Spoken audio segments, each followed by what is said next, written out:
And button is Going clicked. live. All We'll right. see.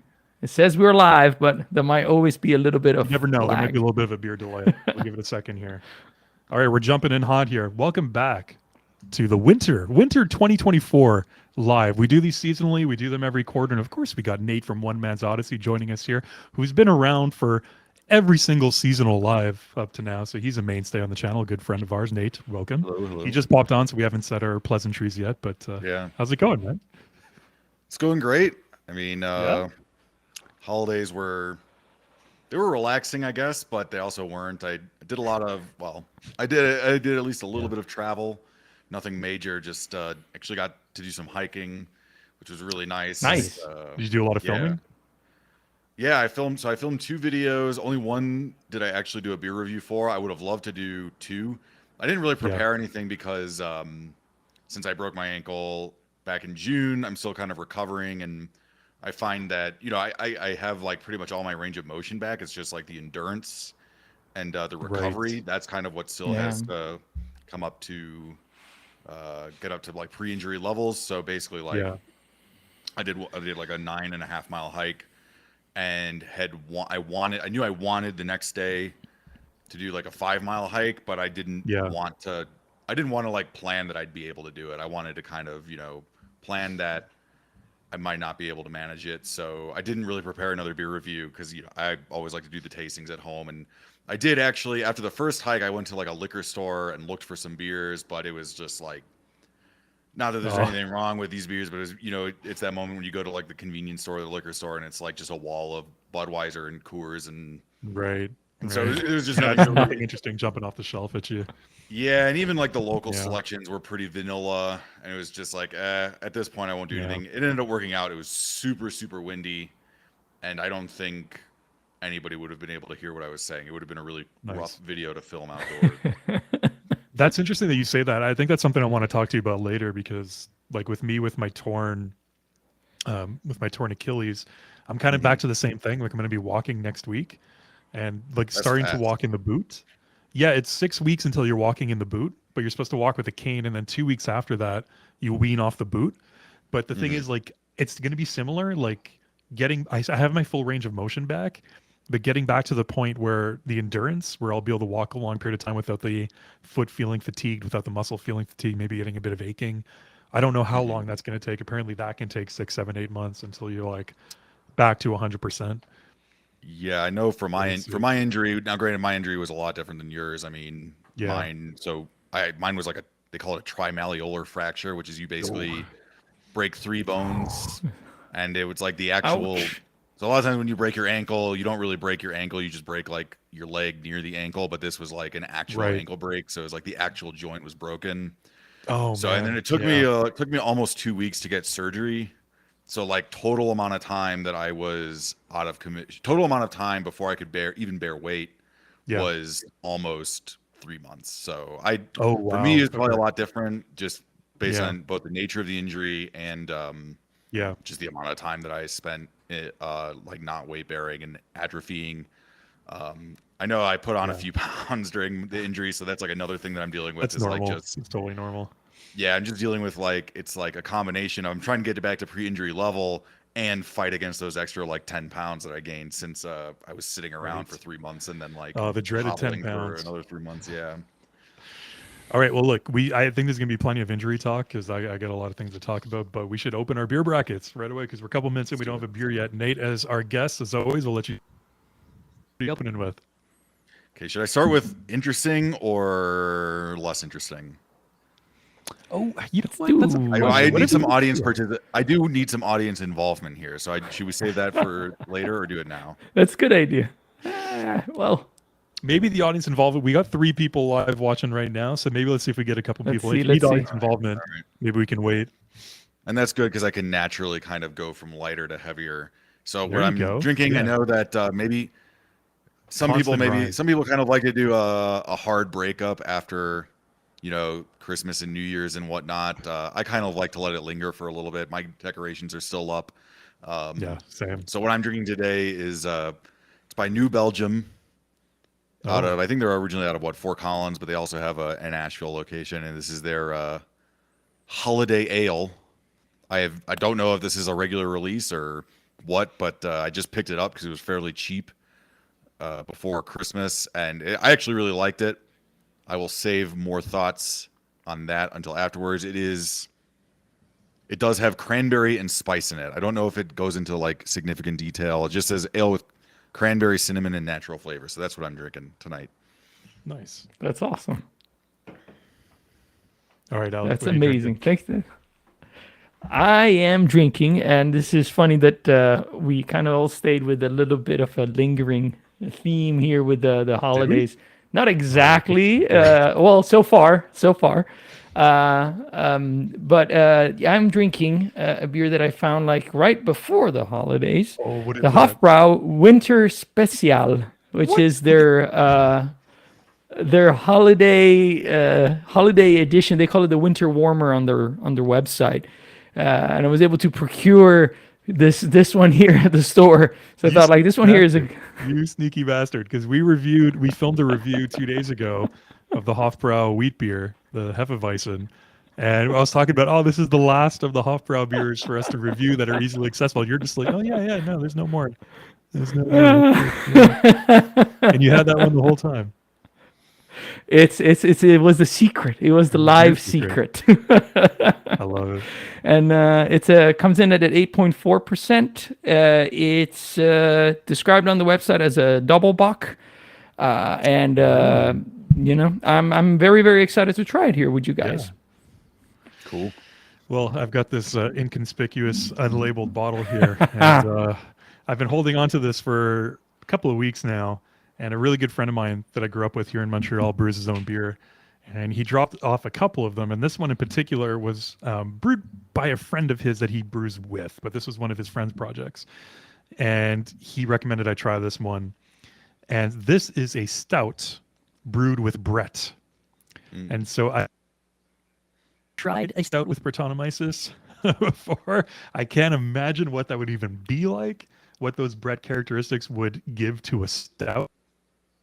Zero idea. So this is a beer adventure that I'm excited for. And I was telling Alessandra before we started, like I only have one of these, so to feature it in an episode, I wouldn't really, we like to get our pour shots of stuff when we talk about them. Because I only have one, couldn't really do it on a proper episode. So live is a perfect place to do it. And plus I get to talk about it with you two guys, which is cool. So it's fun to share amongst beer friends, which is great. Nice. That's awesome. Thank you for sharing that and bringing it. And to your friend, too. Yeah. Oh, so there's kind of like How's it smell? like a spicy, chocolatey sort of like almost like a candy cane kind of smell. You definitely like Ooh, very that sounds interesting. Yeah. Like almost like an oatmeal stout, but there's something funky there, which would be expected with the Brett. Oh wow, this is like really, really, yeah, nice little head forming on it. It's very loud. Well, yeah, it does have a nice head. Oh, wait, can you hear this? Oh no, it's too late. Stop. It was pretty loud for a second there. Bobby F in Beer was chat. talking. Happy New Year. And Big Mo. Happy New Year. Happy New Year. They used to brew Guinness with Brett. What? Really? What do you mean? Like the Guinness Extra? The extra stout or the draft? Or a different Guinness? The Brett Guinness. And we got Jake Chicken here. Cheers, boys. Cheers, Jake. If anybody's having a beer along. Cheers. No. What you drinking? That's it. I want to know more about that. Brewing Guinness with Brett. Yeah, which of their beers they did that. Cheers, guys. Cheers. Cheers to you. Oh. Mm. Leave me alone. Go. This is interesting. So I don't know you about you, Nate, but I'm very curious about that stout Brett combination. So let's break all the rules yeah. and skip to Joe. I won't talk Reveal I the wanna hear about you secrets guys, that are contained in that bottle. Or do you need to consider what you're tasting for a while? Do you need time to emotionally process that beer? It's like I maybe it's got like a lot of characteristics of like an oatmeal stout. So really, really, really, really dry, very oat, sort of like a little bit of a caramel, not caramel, a little bit of like a kick to it too, very light, a little bit of sweetness, but very, very, very dry on the palate. But then there's like this funky fruitiness that's there, which is definitely coming from the Brett, that kind of floral, like almost like a lilac or like a lily, like something very, very, Okay. very fruity and floral that's there. It's interesting, man. I was expecting it to be a little bit more potent. That I've had with Brett, the yeast has been really active and it's been really kind of foamy with Yeah. carbonation. This died down really quickly, so I don't know if I opened it too early. He said it would be good to go. It looks like they've benefited from having a couple more weeks or even maybe months. So Coloring you it a know, little bit was more? Brett the only yeast? Did he No, he just threw it in at the end. like did he supplement it? Okay. Yeah, That might be exactly. why. I mean, if there's not much Yeah. sugars left for the Brett to digest, I can't imagine that Right, you'd be getting right. huge flavor from it. But I am also not a brewing expert, especially when it comes to like wild type yeast fermentation. Right. Yeah, that's complicated. So I mean, Yeah. it sounds amazing, like from the way you described it, like a perfect combination, almost like a some elements from the Orval and some from, almost like a for an extra stout, a little bit, or an extra stout Guinness, it's- like to just use one that most people might be familiar with. Really subtle, which is interesting. Like I love trying home brews for this reason because you get beers that are kind of, whether some people would consider it a positive or some would consider it a negative, that you get characteristics on the beers that you wouldn't really get with something that's a little bit more standardized, with big distribution and all. You get something that's a little bit unique, and it's a very light sort of watery body in a way, but it works with Okay. the flavors. It kind of just mellows out everything that I was describing from the stout. But anyways, I'll let it sit a little bit more. But Nate, how's yours? I'm curious about that one. I actually really, really like this one, and that's why I decided I had a few beers in the fridge. I knew what I was going to review, or I knew what I was going to taste, at least one, but then the other one I kind of Yeah. thought, oh, what do I have in the fridge that sounds interesting? And this one, I really, really enjoy it. You definitely can taste the cranberry doesn't come through quite so much on the taste, more on the aroma, but you do kind of get that, like, I'm not really getting up like sour tartness from cranberry. I'm sort of maybe more of like aromatic fruitiness from it. The spice is definitely coming through. The cinnamon definitely. What was the other one that it has? Love It doesn't. cinnamon It on just those doesn't. holiday ales. God knows what's the natural flavors, but the cinnamon I'm definitely getting. I mean, it's interesting because it's natural. So I mean, It's presumably it's it's not that natural insane, but- Santa magic. Right. Santa's Yeah. magic. I mean, it doesn't really have any information about what kind of beer it is. Like, so I don't really know exactly how to categorize it. But I would say, like, especially with how frothy the head was when I poured it, I think it, and knowing, it is New Belgium branded. I know New Belgium has kind of like as a company really leaned into their Voodoo Ranger brand a lot. So I figure kind of anything that Yeah, still that's the one I've retains the New heard of. Belgium brand, they're maybe Yeah. kind of hinting at that maybe it's more of a Belgian style beer. And I would say like the overall character of the beer is pretty reminiscent to me of like their what is it, the 1556 or whatever it is. It's almost like a more potent version of that. It's like it definitely has the malty characteristics. It has kind of like those mass market Belgian beer characteristics where it kind of retains that a little bit of that touch of esteriness, but doesn't really go like full into it like something like a ABT 12 or whatever. And so I think it's really, really nice. I think the flavors really blend together nice. This is definitely one I'll pick up next year. I'm definitely a sucker for like holiday decadent holiday beers and Halloween beers. It's like I don't care. I'm fully on board with throwing a bunch of adjuncts it. into a winter warmer and calling it a Christmas Yeah. beer. And this is definitely right up my alley. I like it a lot. It's a really nice sipper. It's at 7.5%. It's pretty dangerous. Nice. Yeah. That's dangerous. That's really dangerous. All right, buddy. It falls on you now. We got to hear about yours. How's that Hofbräu? Okay. Yeah, well, this is pretty awesome, I have to say. So Yeah? you were saying, Nate, like yours is dangerous. This is 8.4. And What? I can sip this like with no problem whatsoever. I mean, I gotta be careful. I just try to pace myself because That looks it like it almost drinks like really like black. a What's the coloration on that yeah, one? right. I mean, you can't Whoa. quite see it in this light, but Right. it is very dark, deep dark. But there is almost like an ember hue to it. Okay. So definitely darker than your let's say than a Dunkel.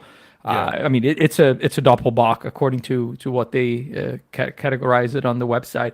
But they Yeah. do say that it's brewed with some spices as well, obviously. So they also refer to it as a winter warmer, just like to use the the word That's that weird to me. Nate I just was. thought I thought that Winter Warmer was like specifically an ale style beer. I didn't realize that. I mean, I've definitely seen Winter Warmers that don't have spices added to them. So I'm wondering how they reason that one. Just because of the spices. I think, and it's interesting that you mentioned that because we've had a conversation about this, which might lead into a potential future inside the brackets, but there, yeah, it's a little bit on the lines of what you're saying. Like most of the ones you find are definitely ales, but as a category, really, it doesn't really when you go look, for example, in the BJCP guidelines, it's a very broad term. So like most of the time it refers to an ale, and that's most of the time the way I've seen it. But just to mention like on the website, so I think it's kind of like more like an adjective, like than really a category. And in this case, obviously, Doppelbock, like being a style that is so rich to begin with, Yeah. once you start adding some spices to it, it definitely, I would say, leans, if not anything, into that category. Yeah, it's interesting, right? But Like very you rich. said, yeah, like the definition of a winter warmer, and like Ali said, we do kind of have an inside the brackets coming on that soon. It was really interesting for me to learn about that because I'd heard that term and I assumed it was a specific style of beer that I'd always seen associated with winter warmer. Thinking about it, like you were just saying, the definition is so broad, and it can even just be something that has characteristics of like winter holiday spices in it that can be considered a winter warmer as well. So like you're saying, Allison, with the Hofbrau, they throw in like this kind of holiday spice character to a Doppelbock, and then you can throw the winter warmer label on it if you want to and classify it as that. Well, I think it's also has to do with the fact that it's the closest. So because the name, the German name is, as it says here, Hofbrau Winter Spezial, like or that's how they label it. So I assume that it's also a way to market it in a way that, like, obviously, it's fine, but if you give it kind of like a category, like for or if you something that people might recognize, I think it's a good way, like, or a good approximation at least. Yeah. It's definitely not as heavy on the spices as most of the other holiday beers, so it's just like more like a hint at the end. You have like a little bit of that baking spices. Like it's really just subtle. What's very strong is the malty presence, like that toasted roasted malt that really comes through right away, like a classic Doppelbock. Yeah. But what is amazing is how light it feels. Like it really drinks easily. Carbonation is perfect, very aromatic from the moment you open the bottle.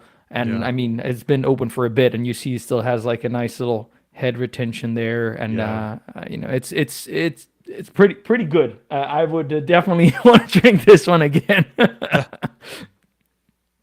Yeah, Doppelbock is one of those super dangerous styles to me. It's the one that the monks are drinking during Lent. Which starts on Valentine's Day this year. See, perfect. So we always have to do that challenge, Joe. We need to Yeah, I we need to know, get to I that at know. a certain point. Went fast. Document it and see what happens.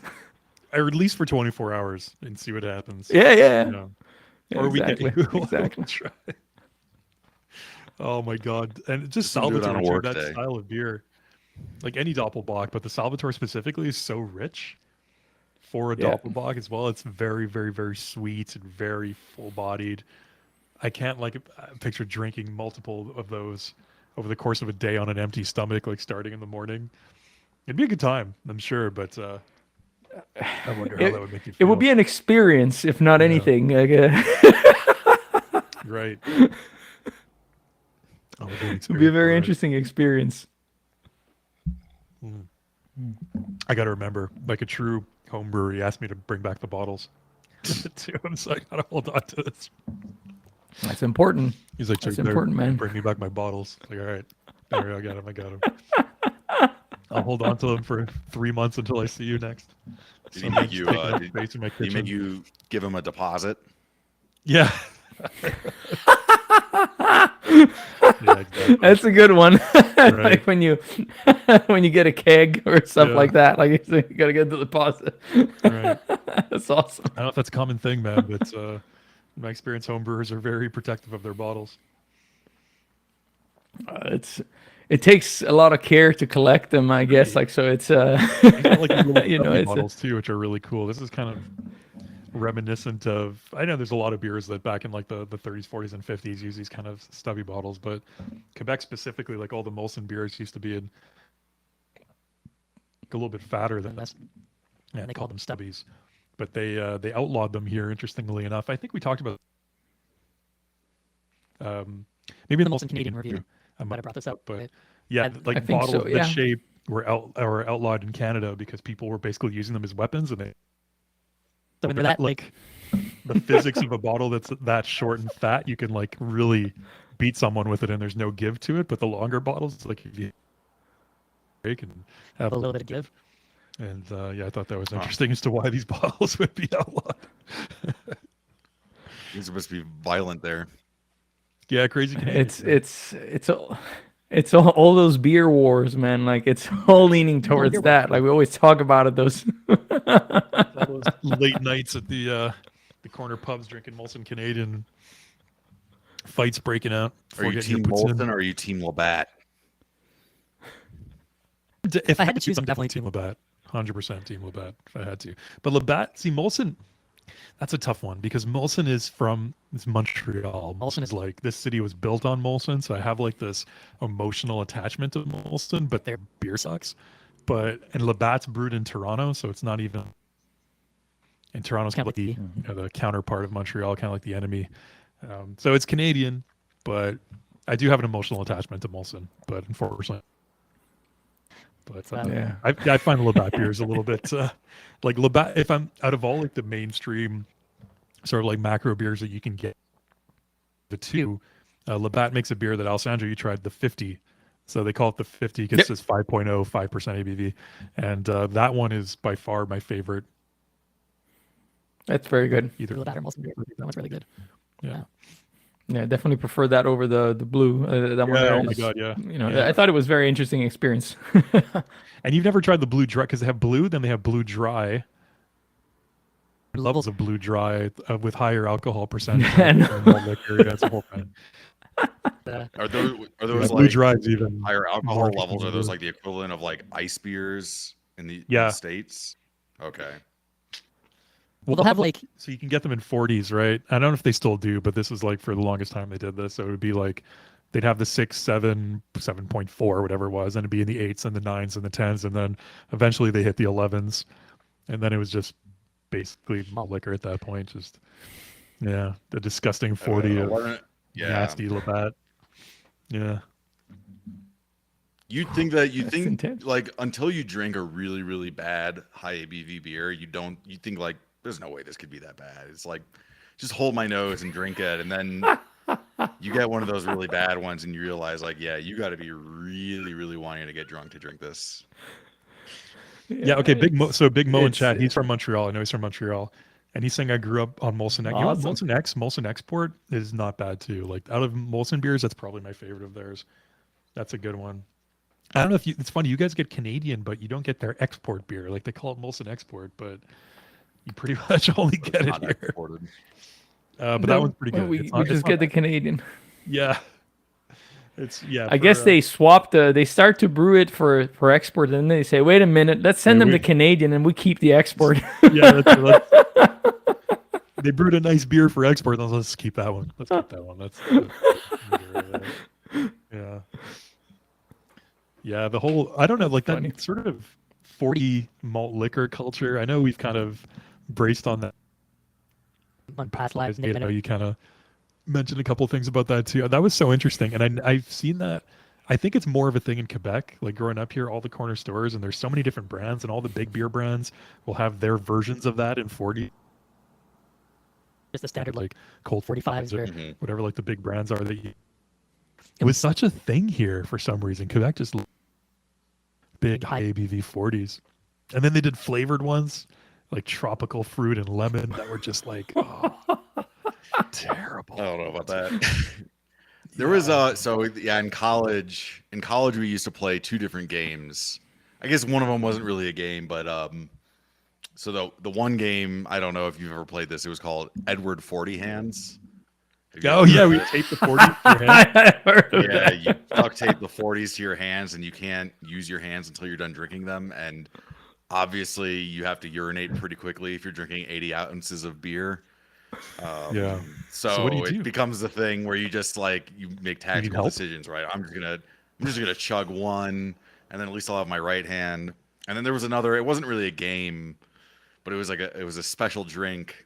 And you know, this is like 18-year-old college kids are the ones who would drink this type of stuff, or drunks. Which I mean, I guess that's kind of Right. indistinguishable. But they're called sidewalk slammers. Have you ever heard of a sidewalk slammer? No. I have not. No. No, so the concept behind a sidewalk slammer is you buy a 40 ounce of beer or malt liquor, and you buy a 32 ounce like a Four Loco, and Oh, or no, man. I don't think they're 32 ounce. I think they're like 24 ounces. So you basically you open up the 40 ounce and you immediately chug half of it, and then you pour the 24, well, as much as you can, the 24 ounce of the Four Loco into the empty glass or into the half empty glass of the 40, and then you drink that through the night. And the idea was basically for $5 you'll be sleeping on the sidewalk, so that's why it was called a sidewalk slammer. Oh man. It sounds like a beer. So technically, it's a type of beer cocktail or malt Yes. liquor. Okay, so that's what you guys did. I think you guys did an episode like a few months back about a beer cocktails. This is a good one. Come on, the gears are turning here. Sidewalk slammers, there you go. And you guys can both chug the 40 on camera. You could film at 7 a.m. Yeah, exactly. Like they will. That can be something we can maybe work into our beer Lent episode to start. Oh man. Yeah. So okay. Big Mo in chat again. Those 10.1%. That's what it was. Was that the Labatt? But there was one that was for some reason that 0.1. It was 10.1. It just looked cool on the label, I think. He says they're a big part of my life back in the days too. Nothing I'm proud of. Yeah, when you're young and it's cheap and you can get a $3 and you're looking at you're going out on the weekend, you're pre-drinking before going out to a bar or something. You're like, well, I don't have that much cash, and if for $3 I can get a 40 of something that's 10%. It's like, why not? At that point, you don't know any different, right? Well, I think a lot of people in their lives have been in situations where the amount that you could drink was viewed as some kind of impressive feat. Yeah, and that is definitely totally. like a Yeah. college kid type thing. So you're in And college, the more disgusting of a thing you could drink too. right? Yeah. Like I never did it, but people taking Everclear shots and stuff, and it's like nobody enjoys that. Everclear Even shot? I can't even imagine a drunk would enjoy taking an Everclear shot. I mean, that is No, basically nobody like enjoys Everclear. drinking like kerosene.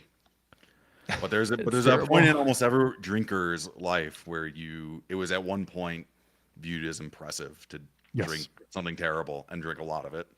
Absolutely. And that's where the 10.1s came into play. And, okay, we got There's a space Stormblade. for them. Stormblade back in chat. Hey man, we haven't seen you in a while, probably since the last live. Hope you're doing well. It's like a Modelo Chelada. Yeah, we talked about Cheladas last live, I think. Yeah. Yes, we did. Yeah, Labatt Blue Dry and Molson Dry. Yeah, Molson Dry was another one that they discontinued. That one that was a go-to in like a lot of bars. That was kind of like the go-to cheap beer. Molson Dry would always be around. I wonder why they discontinued. That was like there was a big marketing push on Molson Dry for a couple of years. Yeah, it's interesting. You remember you talking about that, but I'm gonna. That's one that I'm gonna have to. If maybe we don't necessarily need to do a review, but at least try it next time I'm in Canada, because at this point I'm Right. just curious. Yeah. Well, I it's think we lost Nate for a moment, oh, but it's I'm all sure good. he'll I'm sure be he'll pop back. back in. Hey Mo, do you remember? Speaking of Molson Dry, do you remember High Dry? That's a bit of an obscure reference right there. Doing well. Belated happy holidays. Happy to hear you're doing well, my friend. Thank Happy you for popping holidays in to as you, always. my Good to see friend. you. Yeah, thank you, thank you. It's always appreciated. Mm. That's awesome. This beer. Oh, there he is. Oh, he's back. Nice. I'm really kind of appreciating, I've had stouts before that mentioned that they had some kind of like fruit inclusion in there. And this is kind of what it's reminding me of, where like that floral fruitiness from the Brett, if that's what's giving it that, it might even be Yeah. part of just the brew itself. And maybe it's all in my head and the Brett's not really contributing that, but I can definitely sort of get that floral characteristic, which it's just still playing with my mind. Every time I take a sip of this, getting like those dark chocolate coffee notes and then just this really sweet floral aftertaste. But the thing I'm enjoying the most really is what I said before. It's the body of this. Like I'll show you. It's like really kind of just like liquidy. It's really light and it's a little oily. Like you see it's leaving like an oily residue on the side of the glass. So it's not what you would normally associate with like a dry stout like this. But it makes it interesting. It makes it different. I'm actually enjoying that aspect of it more than anything else, which is cool. I love this, man. I love trying. I wish I need more friends that brew beer and just bring over their concoctions and their experiments. Like, here, try this. So yes, I would love to. I will try your crazy experiment and let you know. Oh, absolutely. Yeah. That's a pleasure, having some, and I think it's also a very fun thing if you have a friend that the brews, but a friend that also enjoys trying and is adventurous. I think it's nice because you get feedback, and also you get like a different opinion, and I feel like the few times I've tried to brew. Obviously you have friends that might like beer, but they're not necessarily enthusiasts. So they tried and said, "Oh yeah, it's pretty okay." Maybe they didn't want to offend you or said, "No, no, but tell me what you think." Like, right? Like, but there's only so much that they can say about it. But when you have somebody who's enthusiastic, like you are, like I feel like you get a lot of feedback on the body, the aroma. So I think that's definitely an interesting combination. I think that's one of the reasons why he was happy I moved back to Montreal, because he could do exactly what you said. Because I think our other friends are like, they all drink like Busch Light or Budweiser, right? Like, so for them, it's just like, if he brought one of their beers over, they like beer, they'll appreciate different beers, but Yeah. they're not going to give that kind of feedback. Like you said, they'll just be like, "Oh, it's good," or "I don't like it," or it'll be very basic feedback in that sense. They won't be able to really relate it to anything else, or even care to think about it in that way. They don't care. They're just like, is it drinkable? Is it beer? Yeah, sure. Is it good? Like, They're not beer barometers. no, they're not beer barometers. Exactly. I think he's super excited that I was back in town and he could have another beer nerd to bounce his experiments off of. That's cool. Yeah. That's very cool. Alessandro, you still you still have that that little mini beer tank under your kitchen sink that you're brewing beer in? I had it, but there was I think about was it at this point it's probably a year ago. As we were moving some boxes, like it got smashed, so Oh, I no. haven't bought it again. Wait till next Christmas. And honestly, that'll be your gift for our next Christmas special. there you go.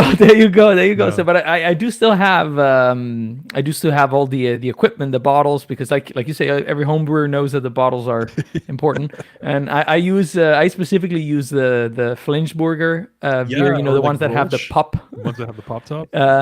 Yeah, exactly. Because I was looking when I brewed here in the U.S. I was looking and said to buy the bottles, and at the time I was working at the liquor store, so I was like, okay, well, let me see. I can buy the empty bottles, and it will cost me with shipping like, something like 10 cents less than if I buy them slowly, a 4-pack by 4-pack, and in the meantime I can get also the beer. So it's like no brainer. Of course, I'm gonna get the ones with beer in them. Yeah.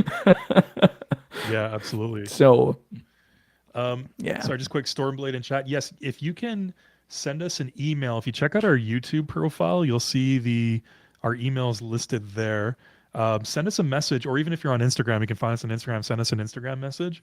I'll just need your info because he's a subscriber. He's asking about the merch, his free merch item. So we'll just need your info to send you something. So just get in touch with us either through Instagram or you can find our email address there, and let us know. Send us your name, address there, and yeah, we'll be in touch and we'll organize that. Tried the St. Bernard's Christmas Ale. It was great. Yeah, it's fantastic. It's really good. It's very good beer. It's a really good Christmas ale. Very good beer. Very good beer. It's very solid. You still have that beer tap out there? I certainly do. It's behind here because I'm a little. Here we go. Look at that. Nice. It's a nice one. Yeah. It's nice that it's compact too. Like sometimes It's I not think big. I've gotten a couple beer taps and it's kind of like they're cool to Yeah, have, but then perfect. you realize like I don't know what I'm gonna do with this. Like where am I gonna put this? And that one, it's very Right. nice and this sleek is and awesome. svelte and compact. Yeah, it's very nice. It has a good feel to it. Also, like it really just like invites you to pull. Like I guess like they probably have it this way so that you can see the Yeah. and pour your Christmas beer. Yeah, the reason Well, why I actually, thought that'd since be good to get is because like it looked like in the picture that you can stand it up, like you can put it down on a table Yeah. and like, yes, I figured like you were saying, Nate, like those bigger taps, they're not very like they wouldn't balance so well if you just put that on a shelf or something. Whereas that one, it looks like you can display it pretty well, so Mhm. it's a little practical. sitting just right there, and I still have to find a spot for it. Like I had to put it there like after I opened it, and Yeah. yeah, now we're gonna have to incorporate it here in the pub. Yes. So Nate, I wanted to ask you something. up? Yes. And as a fellow beer YouTuber, we'd like your feedback on this. And so Alessandra and I had a little filming session 2 days ago, and we had a brainstorming session, which we do every once in a while, just like some ideas of things we want to do for the channel. Some things we wind up doing, some things we get too ambitious and, time restraints and this and that we never get around to. But we had a lot of good ideas on things that we wanted to do. And one idea that we had, we really, really love, but we're not sure how to go about this. So here's what it is. And I think you know what I'm talking about, Ali, but I want to see what he thinks. Yeah, of course. I want to see what Nate thinks about it. So, we do that beer bracket sessions episode whenever we can, where we do an interview with somebody, long form interview.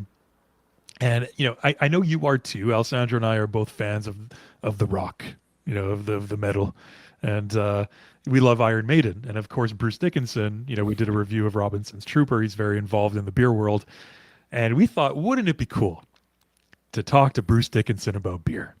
Right? Wouldn't it be cool? And Well, obviously, I think his publicists might be gatekeepers in that regard. So, I'm not sure right. Bruce Dickinson on the channel. right. So here's the thing. He's actually like, if you look it up, he goes through these management companies and he does a lot of public speaking events. So you can book him as like a motivational speaker. He does all these things, all these kinds of speaking things. And I think he's also on, what's that site where you can book people to give you personalized messages? Cameo. Oh yeah, Cameo. I think he's also on Cameo. But we want to circumvent this because it was like £25,000 to book him for a speaking Yeah. event. We think we can circumvent this with the beer angle, because how many people want to talk to Bruce Dickinson about beer, right? People contact him, talk about music. Obviously, people book him as a motivational speaker, but like, we want to get in with the beer angle, and so we're trying to strategically angle. think of a way to do this. I don't want Sorry, to it's the beer angle is this. Yeah. I don't want to crush your dreams, but I am very non-optimistic that would work out. I will say, I think I've That talked to you about motivates this me even before, more that Joe. you say that. I think I've talked to you about this before, Joe. But there is there's a brewery in Montreal. I know. I think they're called. I don't even know if you're supposed to pronounce this differently, but it's like spelled out as 8E Pesh. And they do I think all their beers are collaborations with metal bands. Now they're kind of confused me because I looked them up and they don't seem to have like an actual brewery. They seem to either they do contract brewing or at least they don't have a tap room. So that might be a little difficult. But Right. I bet you could probably work that angle, but maybe with somebody less famous than Bruce Dickinson. So here's Hey, that would be a really hard one to get. I mean, Iron Maiden is probably what the biggest metal band might after maybe Metallica on the Right. planet. Like, there's a reason why he's charging $2,500 on Cameo. 20. Oh yeah, is he? Or on Cameo, or- 25,000. Sorry, you said 25,000 is a speaking fee. 25,000 to book him for a speaking gig. Yeah. Yeah. Yeah. I mean, if nothing else, even if he really wants to talk to you about beer, that hour he's talking to you could be spent making 25,000 motivationally. Possibly, but if he's got nothing going on that day, and how often does the beer world is very small, and people who are very passionate about beer and want to talk to somebody at length about beer is very small in the grander context of things. So I think it might be an end. And also, we were discussing he's very famous, but I think he's like, he's not Beyonce. You know what I mean?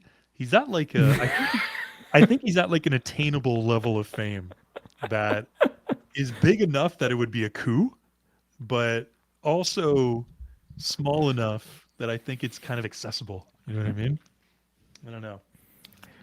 I'm looking. I don't We're gonna think have he. to do some. I don't think Bruce Dickinson has a Facebook page. Does he have an Instagram? If he does, I don't think he checks it. Well, we're gonna get the ball we rolling discussed here. it.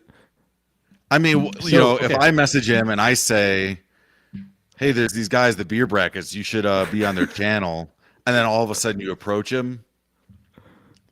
I mean, I don't know.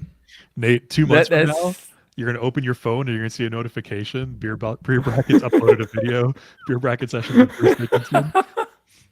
And I'm going to shove it in your face because you're saying this is extra motivation. But, yeah, you're he's probably look. right. He's messaging him for us. Look how kind he is. So what? Oh, look at that! Look at that! Look at that! There he is! There it is! We should start like a GoFundMe or something for this. Maybe Here we go. Bring I think that's a pretty. bring Bruce to beer brackets. bring Bruce the Beer Brackets. We need 25 grand to book him for a speaking gig. So we need here's what we need though, Nate. Like we need an update on that message. I'm very curious to see if and how they answer. I don't know. His channel, he might be big enough that they might respond, like his publicist or whoever runs his Instagram might respond just like with some perfunctory nicety to keep me Perfunctory? Yeah, like I love that word. I've never didn't heard put a of lot of thought perfunctory. in it. Just a short kind of Gotcha. off the cuff response, like "Thank you for contacting us. We really Yeah, appreciate. thank you that for you're a fan." contacting Bruce That kind of Dickinson thing, Incorporated. Well, I got okay. We I really got the ball appreciate your rolling. support, and we'll consider it. The seed is planted. It's like Inception, kind of. Yes. So I think it is. I think it is. the strategy that we came up with was basically harassing people associated with him on LinkedIn. This is the strategy we came up with. And so he has his agent is on LinkedIn. You can find him. So it's like worming our way in there. And he's very vocal about how he represents Bruce Dickinson. He's got a picture with him on a boat. And yeah, I think that's the way to go. Do you have to but what does it say about him that he feels he needs to be vocal to represent his client who is by trade a vocalist? Making good points. I think this is going to be a very interesting and fun adventure. I'm looking forward to anything that is coming from this because I'm just. The other option is Dave Mustaine, and so I don't know. It's one or the other. These are the two bucket list guests. I don't know. Maybe his daughter is sort of involved in his winemaking business. Maybe you could That's right. That's right. you Yeah. could get to him through his daughter, but I'm not sure if there's an equivalent with Bruce Dickinson. You never know. But But then again, randomly messaging his daughter saying "I want to talk to you" might not work well. No. Yeah, that might be even worse than the strategy we have for Bruce Dickinson. It's a good strategy, all right? We're putting it out there into the world. We're starting we're creating the mojo. We're moving it forward. Exactly. What is it? It's The Secret? Is that what that book was Butterfly about? flapping its wings that turns into the hurricane. You're absolutely right, and I think Talking about actually your wings, the butterfly wings, like, is that the message you sent there? Like, is just gonna start a beer brackets, like, and we're gonna get a comment in a few days from Bruce. Or you'll go to messages blocked thanks to my message. Yeah, right. Why can I not add him? I think like the route I would want to take. Let's say in a dream world this happened and we got to talk to him. I would want You'd want to to fly on what do they call it? Flight 666. That's where you would. Oh be. yeah, of course, yeah. I would want to Or pretend Air like I Force don't know 666. anything I don't know about what his they music, call it. You know what I mean? and I just know him for beer. Like that's what I'd want to pretend during the whole conversation. I only know him Like, from so his what's this, association with what's this Robinson. character on all the beer bottles? Yeah, exactly. What was that? Like here he is, the inspiration behind the Great Trooper Ale, Bruce Dickinson. Where'd the name the Trooper come from? Yeah, exactly.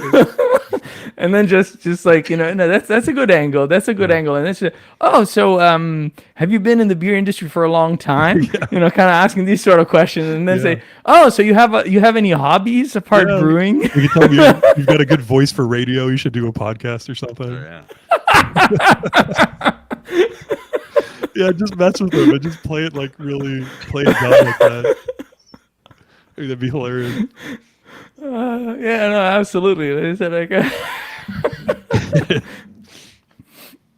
it would be even funnier if when he called, like, he had like in the background he had like some music, any kind of music music playing. reference. And it's like, oh, Iron Maiden, I like those guys too. Have you been to one of their concerts? Imagine he's like playing into it when he comes on. He's all like presenting himself as like the metal god singer of Iron Maiden. We're just playing dumb the whole time, just like, oh, that'd be great. I mean, there's an angle you could spin it where it's like, Iron Maiden. I listened to their first two albums and then didn't really listen Yeah. after that. The rest was kind of shit. He's not the singer until the third album. There you go. Yeah. Oh, that would be so funny. See, a lot of good ideas for a potential. I think we're getting into something there. We're I think- like you said, we're putting it out in the universe. If we ever did manage somehow to do something of that scale, we would have to take we'd have to play it that way. We'd have to do some kind of, we couldn't just be fans talking to this guy, right? I think we'd really have to be almost doing a skit where we're talking to him. I think my strategy is going to be high ABV beer. Yes. Yes. Exactly. Many a high ABV beer. Yeah. So there you go. There's some of the plans for 2024. Harassing people on LinkedIn that might be vaguely associated with Bruce Dickinson. It's our channel plans for 2024. I love it. Guys, Yeah, I don't know no, about for this closing beer. You guys ready to? I think we are. Yeah. I think I would we're like ready. to go first Mm. because I want to Please do, my friend. I don't know how many people are in chat, but I do want some audience participation on this. I think I've done kind of this shtick before. I think it was about a year ago I did this shtick where I had like different barrel aged options and asked the audience to pick one. So my wife, I hope she's listening because I want these brownie points. She got me an excellent Christmas gift. There's a local-ish brewery called Hey, Ex Lindsay. Novo. They're from, I think they're originally from Portland, but the owner is from Corrales, New Mexico, and so they opened up like a tap room in Corrales, and then I think they still own the Portland tap room. But last I saw, like the brewing operation in Oregon was up for sale. I don't know if that's still the case, but anyway, they're based out of both locations, and they do this annual release every year where they release a barrel-aged imperial stout, and it's called Kill the Sun. It always comes out around winter solstice, and my wife was nice enough she got me, they come out with, they don't just sell the beer, they sell this whole like package. I think it came with a poster, it came with a little like can koozie, which I'll show you in a second, and it came with this amazing pack in a box. There are 4 beers in here. Cool. They're all barrel-aged imperial stouts. Oh, I love barrel Mm. aged. Each one of them I think is, I don't know exactly if it's brewed with the different adjuncts or if it just rests with the different adjuncts. But I want to say all 4 beers are different, so I'm going to pull them out, and I'll try not to go too long with this because I don't want to hold us too long. But so option 1 for the audience. So here's your option 1. This is the Grand Cru. It just says Imperial Stout aged in bourbon barrels. So I think this is just like the standard edition. So that's option 1. Option 2 is Golden Milk. This is an Imperial That Stout sounds aged in good. I mean, it depends on what the golden milk is, I guess, but let's read it. It says Imperial Stout aged in bourbon barrels with turmeric powder, ginger powder, cinnamon, and vanilla beans. So that's option 2 is the golden milk. Option 3, we have Macadamia Espresso, which I probably don't have to explain what that is. Basically the same thing, but with macadamia coffee. And I think it also said vanilla beans.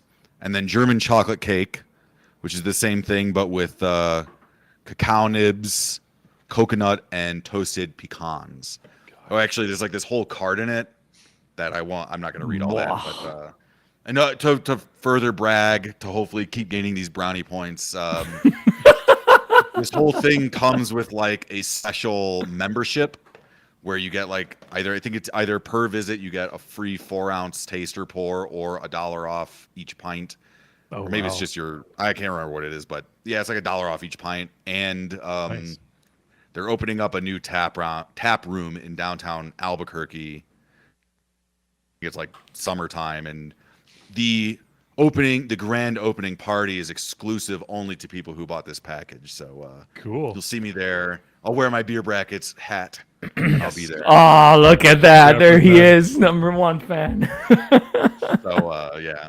Anyway, so that's and then the can koozie, which I'll break out when the selection has been made. That's fantastic. So what I'm gonna do, because my beer is still chilling, and I'll explain why in Yeah. just a moment. So I'm just gonna have to run to get it, and this will give us a little time for the audience to pick. I'll be right back. Grand Cru. We have 1 vote for Grand Cru. I see. I was kind of hoping for the what was the one with the milk one? Oh, the golden milk. That one was Golden milk. turmeric. What was it? It was turmeric, ginger, cinnamon, and vanilla. Oh, that sounds amazing. That sounds weird. It sounds like almost like a curry powder, It does. but in yeah. beer form. I can sounds imagine very like bizarre. turmeric. Yeah, exactly. Turmeric kind of mixes well as a flavor. It mixes well with other things, with like heavy stout flavors, like sweetness. I can imagine it just gives it a little bit of just a little bit of an edge, like maybe a Yeah. little bit of almost like a heat at the end. I'd imagine. Yeah, All we right, we have I one am vote for back. the Grand Cru so far, Ali. That's about it. All right. Are we allowed to vote too? But we'll I think wait. we should We'll vote wait. too. I think we should. I'd vote for the golden milk. I don't know about you. I'm gonna have to go with the chocolate cake. All right, so you're the tiebreaker then, Nick, because we have 3 votes for. Oh wait. So we got Big Mo. Let's let you guys introduce your beers, and then we'll see. Yeah. See what happens. We have 2 votes for the Grand Cru now because Big Mo popped in and said he'd like to like the first one. Oh, he wants the Grand Cru So we too. got 2 votes for the Grand Cru. We'll see. All right. We'll see. We'll let it percolate and see if anybody else responds. Okay, yeah, we'll let it sit for. a I'm little sure bit. like there's probably a lot of people trying to respond in chat right now, but they're just so torn between all 4 options. That's that. They're. I think what they're doing, they're researching them, and so I understand. I understand you guys. Like you guys are doing your homework. That's the right way. Good approach. I like it. So in the meantime, I'll tell you what I'm closing with. This beer is actually a little special for me because it's one that you absolutely cannot get here in the U.S. It's one that was given to me, and I only have one. That's why I kept it for a little bit, like Joe was saying earlier. I said, like, Do well, it, man. I can't really do a pour shot. I could feature Yeah. it in an episode, like, and then just have it. But then I thought, you know what, like, it really fits into with the theme. And this beer is from Tuborg, which is a Danish brewery that you might have heard of, the Julebryg, which is the Christmas brew. What? Who gave that Now, to you? it's my friend from Denmark that had Oh, like right. some relatives coming into town. Like they brought him a 6-pack of it, and he was so kind to gift me with one. So a big shout out to him.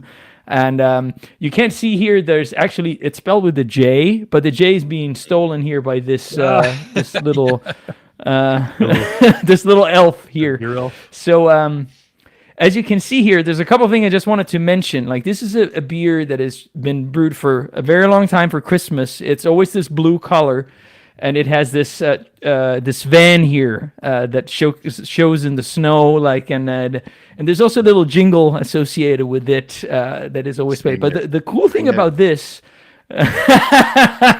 no, that's too much. Maybe later, maybe later. Oh, this is bad luck. But bad luck if you don't sing it. You can sing it for It might be. one day. Okay. Yeah. But what I wanted to say, and this I think you guys are going to really like, is that they have this tradition of the first Friday in November. It's called J Day, J for Julebrug. And in that day, that's when the employees from the brewery leave the brewery with these vans and bring them to all the pubs. This tradition has been going for a very long time, and it's such a big event that it used to be on a specific date, but they decided, you know what, this is not working because next day nobody's showing up to work, so we're going to move it to the first Friday. So that we can allow everybody to go out and have a good time. And obviously everybody's usually wearing blue attire to represent the beer. And this is quite special. So That's awesome. that's what I'm closing with. That sounds fantastic. Oh my god, I can't wait to hear about that one. So I've got something that's not very special in the grand scheme of things, but I'm excited to drink this one again because coming back to Montreal now, I have access to a brewery that we've been to together, my friend Saint Ambroise, and I have easy access to a lot of their beers now, which is fantastic because their beers are nothing groundbreaking, but they're all just solid. They're all good. They are very good All their beers, beers are just really tasty, really well done. There's a nice level of quality there that if you know you're having one of their beers or you're getting one of their mix packs, whatever they make is going to be good. There's no stinkers in the bunch, so to speak. And one of their beers that I actually used to really enjoy and that you could get pretty cheap, like in 6-packs or 12-packs here, was their red ale. But in Montreal or in Quebec, it is called the Russe in French. Russe being a red, something that's red. It's almost like it's not the color red. It's not that's rouge. The red one. The red one. The Russe is that's it exactly. The red one. There you go. And so that name, that's interesting because being here in French in Quebec, it's the Russe style of beer is very common. I think we talked about this on a live once where I thought reds were more common here, having a red variant in your collection of beers for a brewery was more common here, I thought, than anywhere else that I'd seen. But you can go to most bars, and most bars will have, they'll have a blonde, they'll have, the regulars that you would expect. They'd have the IPA and they'd have the light beers, and they would always have a red. They'd always have a Russe, so you could order a blonde or a Russe or a white beer or whatever it was, and they'd always have a variety in that sense. So that term is kind of nostalgic for me being back in Montreal now, seeing that. But also this beer specifically is really solid. It's really nice. That's awesome. That's awesome. That's a great choice. I can't remember if that was on the flight that we had when we were at the Saint Ambroise or not. Probably was. It for sure was, actually. I think for some reason I think it was because I remember tasting in my head it was an amber, but now that you said red, I just wanted to check I think I remember that it's a solid beer. Yeah, man, this is one of their mainstays. It's been around for a long time. This and their pale ale are my two favorites of theirs. Big Mo and Cat, I love that one. Yeah, man, it's look at that. Yes. It's a good one. It's solid. It's one of their originals. They've been brewing this forever, and they do a lot of variants these days. They do a lot of different kinds of IPAs and stouts. They experiment with those two a lot, and they do some barrel-aged stouts as well. I was at a Depanneur a couple of weeks ago, and I saw that they had a corked bottle of a barrel-aged stout, but it was $15. And I don't know, it's too much to pay for a pint, you know what I mean? So I don't want to go for it, but no, that's fair. Yeah, that's fair. But that's a solid choice, Ben. And it's a great, and it fits within the Christmas theme. It's the red one, right? It's a Christmas. Look at that. It's all we're all on the same page, right? All right, and I don't know if Nate is. Yeah, I'm kind of waiting to see if he pops back in here. Yeah, maybe he messaged something here. Let's see. Oh, he's saying he's reloading. But here's what we can do in the meantime, just while we wait for him, because I was looking up, and I'm going to look it up for 1 second for the little jingle, so you guys can hear the Nice. proper version, not me butchering it. Yeah, man, the oatmeal stout. That's really good too. I talked about the oatmeal stout once on the channel before. That's a solid one. Really, really, really, really good. So okay, so what I'm going to do here, yeah, I remember you talking about that. Yeah, I remember you talking. it's a good one. So here we go. This is the commercial. So I'm going to play it here first, and then I'm going to show it. It's It's in Danish. I'm getting. the little, yeah. There's the little. This Nate's is coming in at the perfect time here. well, this is. Let me see here. This is just a commercial. I thought they had also the song. So let me. It looked like the one. At least we can't get flagged. These No, lives are wait, no, monitored. right? Yeah, we could Let me actually see play here. I music on thought these this one live. here That's was fair. one. J-Day. Let me see if I can find it here. Yeah, I'm excited to crack this one. All right, I'm gonna open this. Go right Oh, ahead, yeah. my friend. That's I'm it. gonna be right back at you. Classic red. Sorry about those technical difficulties. Accidentally No fat problem, Nate. fingered That's not and opened up FaceTime, and then it was like I didn't realize it, and then it was saying that it was like, oh, it was getting mad at me because I had more than one app using the camera, and I didn't really understand what was going on. No, I got you. Oh man, this smells so good. Love a good red ale. Look at that head on this one too. So here's the fancy can koozie. Oh shit! Look at that. That's really cool. It's almost a Look at shame that, because I man. definitely prefer to drink, especially a expensive beer like this. I much prefer to drink it out Out of of a a glass? glass, but it's kind of cool to have. Yeah, Kind of cool to have the can koozie. that's good. You could pour it out and still hold the koozie. Feel it. Look at that. Yeah, I'm behind here. Like I'm falling behind. I was getting Yeah, you're too good distracted looking here for by the drink. the song. Whew, but actually, I'm excited to drink this because I haven't this in forever. So I am very, very excited to have it here. This one kind of has like leather brown head of a barrel aged beer. Yeah. Dark, leathery brown. Yeah, leatherhead is a good Oh descriptor. wow, man! Like that looks amazing. Yeah.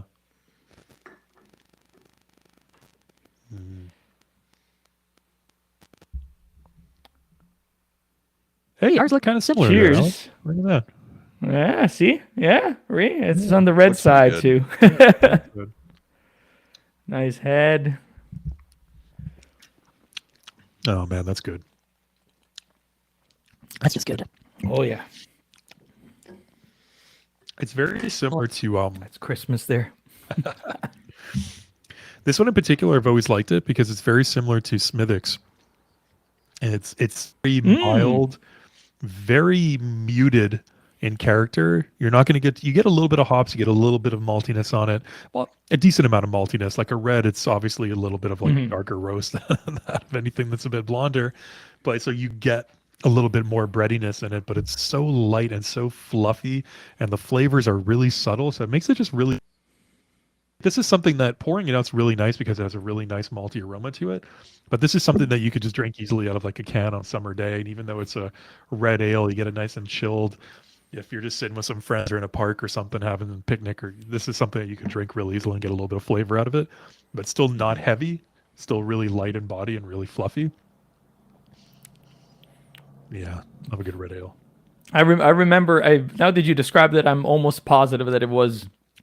And I'm not positive. I'm certain that it was on For the sure it flight was. because I remember exactly that characteristic, like being so. And all of their beers, I must say, they're extremely drinkable. They're packed with flavor. I mean, they're not, over the top, but they have the right amount of flavor. They're drinkable and they taste, just very well balanced. So the cream ale in particular, that was one that I was really, really impressed with. That's such a shame that they don't package and can the cream ale with the nitrogen like widget and everything, because that's so Yeah, that would delicious, that be. beer. Yeah, the color is crazy on that one. Big Mo, I don't know if Mo, the Saint Ambroise Brewery in Montreal, but they have a cream ale on tap, a nitrogenated cream ale that you can only get at the brewery. They don't package it. I definitely recommend going there and check it out. It's really good. But yeah, 100%, man. You have this one in the flight. And Nate, if you ever come to Montreal, I am bringing you to Saint Ambroise, definitely, because it's an awesome location. It's beautiful outdoors. You're by a canal in an old industrial part of the city. There's these dilapidated sort of silos in the background. It's very sort of Blade Runner-esque in that sense. And then like you're just in this brewery right by the water, and yeah, they make good food and have really good beers. I definitely would love to visit Yeah, Montreal. highly My recommend wife that. and I have talked about it. I think we're already booked for next year, but maybe 2025. Oh yeah, come on up. Yeah, that's good. Show you around. Something to put on the beer bucket list. Oh, plenty of breweries to visit here. Plenty. Yeah. That's a cool thing that in Montreal, really, like, I mean, when we came, like, we went to the Dia du Ciel, we went to, Yep. the Saint Ambroise, which were both like amazing experiences. Yeah, those are two So fun yeah, breweries. no, there's and I know Unibrew is also not in Montreal, right? Like that, they might have a tap room. I don't think you can visit They are Unibrew in though. 'Cause I Saint actually looked Jerome. this up. Yeah. I don't think you can visit. Can you? Unibrew. So Yeah. you couldn't before. I think a year or two ago they opened like a big secondary brewery and a tap room in a town called Saint Jerome. That's kind of like it's like 45 minutes That's what it north was, of yeah. Montreal. So it's recent, but you're right. Before that, they didn't have a location that you could visit, but Is they the opened is this the really actual big. brewery south of Montreal. The actual brewery's in a place called Chambly, which is far from Montreal. It's kind of like it's closer to Quebec City, Yeah. so a couple hours from Montreal, I think. Okay. if I'm not I just remember mistaken. I had mapped out some kind of like trip Yeah. where I had like I would had myself like flying into I want to say like Concord or maybe flying into Concord and renting a car and driving around. And I remember putting it on the list and then realizing like, oh, you can't visit the actual brewery. There's something about that. Yeah. Now you can, which is cool. Yeah, not the original one, but Pretty neat. yeah, it looks pretty cool. Looks like they have a nice Pretty like resto gastropub kind of thing set up there, which is awesome. But yeah, there's a lot of breweries opening here now. And Nate, I don't know if you're seeing this down where you are now. Could be an interesting topic to talk about now. Where so we did that video where we went to that brewery Barry House in Tampa, and we had like the slow poured lager using the Lucre taps, so the Czech side pour taps. And that's a really trendy thing in the beer world now. Specifically, Czech lagers are becoming very trendy, and also Rush beers are becoming very trendy here too.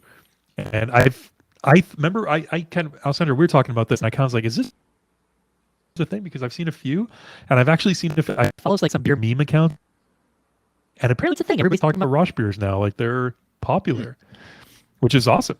That's cool. But yeah, Czech lagers are becoming very popular, and specifically using the Lucre taps as side pulls.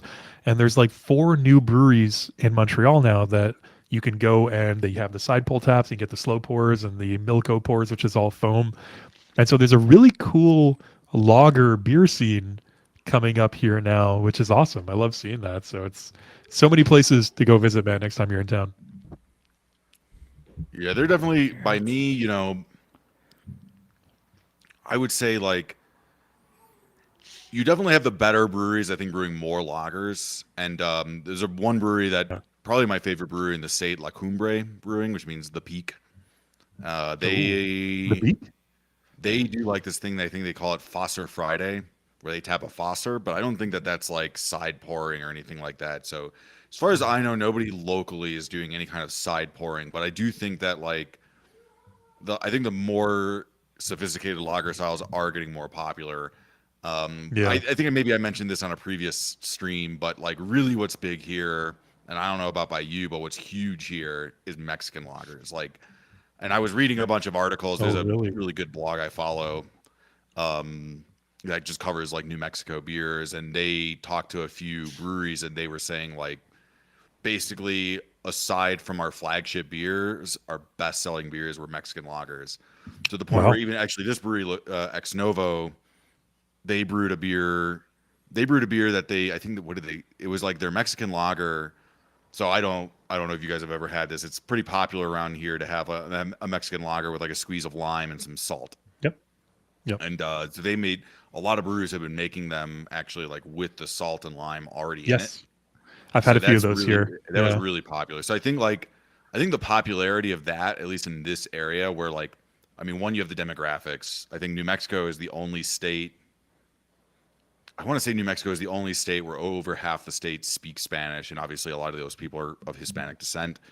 And then like on top of that, it's just hot during summer.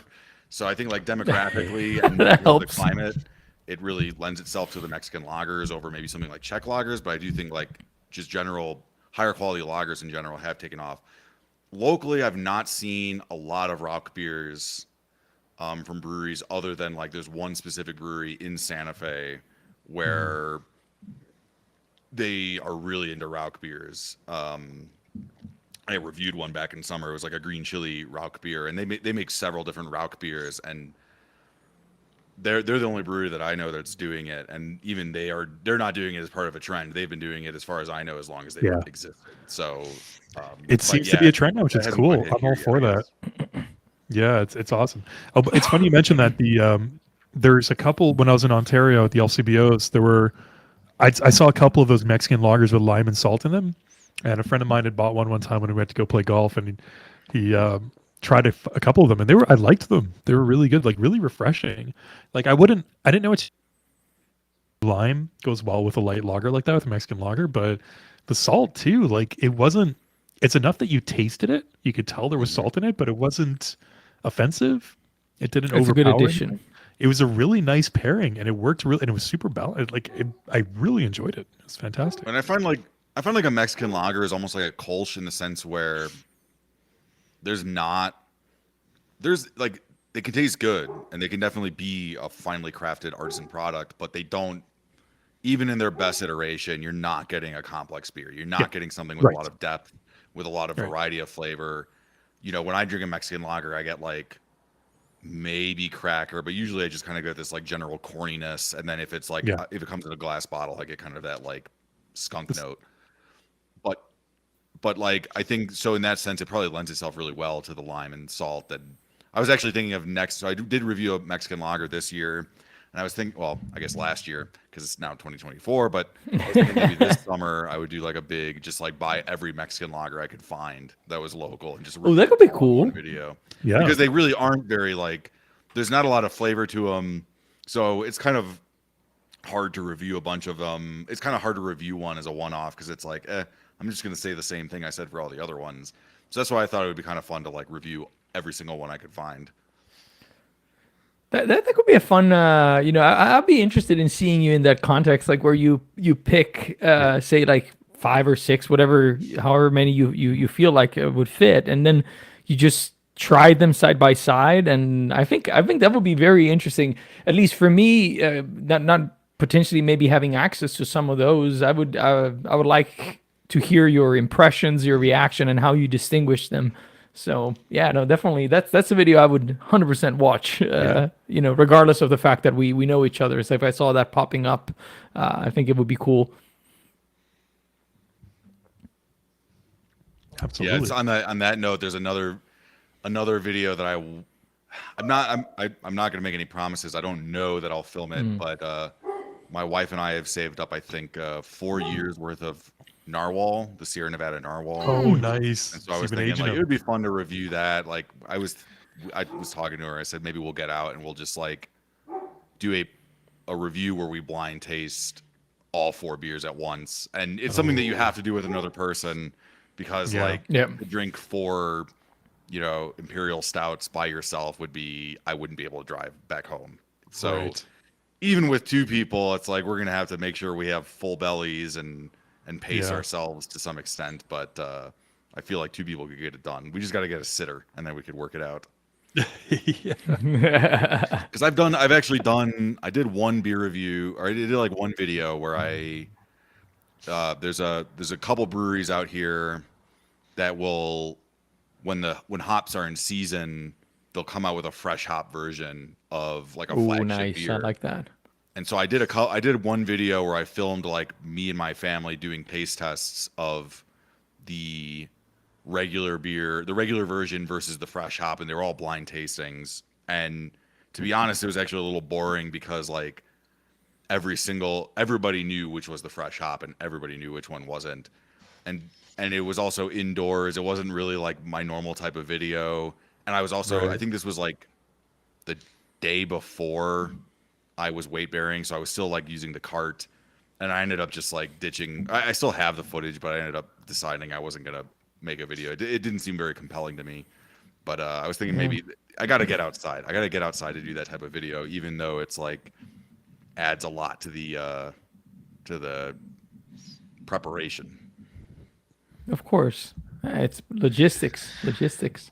I've got a cart now too. I've got my little knee scooter. Yeah, I had to give mine back to the yeah, I gave it back to the woman. I got some my wife got the knee scooter from the free page on the condition Okay. that we give it back to her. And I think I was telling you is like this woman will never know that this cart like went to Canada and back. Like Yeah. she'll get it back and it's be like, "Oh, okay." And it's like this thing has Yeah. been literally to a Thing's been different around. country. I should Yeah. have put like in retrospect I definitely should have put like a sticker on it, but Yeah, like some decals or something. Yeah. yeah. Get a Niagara Nickel Falls. sticker, Hamilton sticker. Yeah. Unfortunately, they don't stamp your passports when you do the land crossing. So I couldn't bribe the border guard to like stamp my scooter.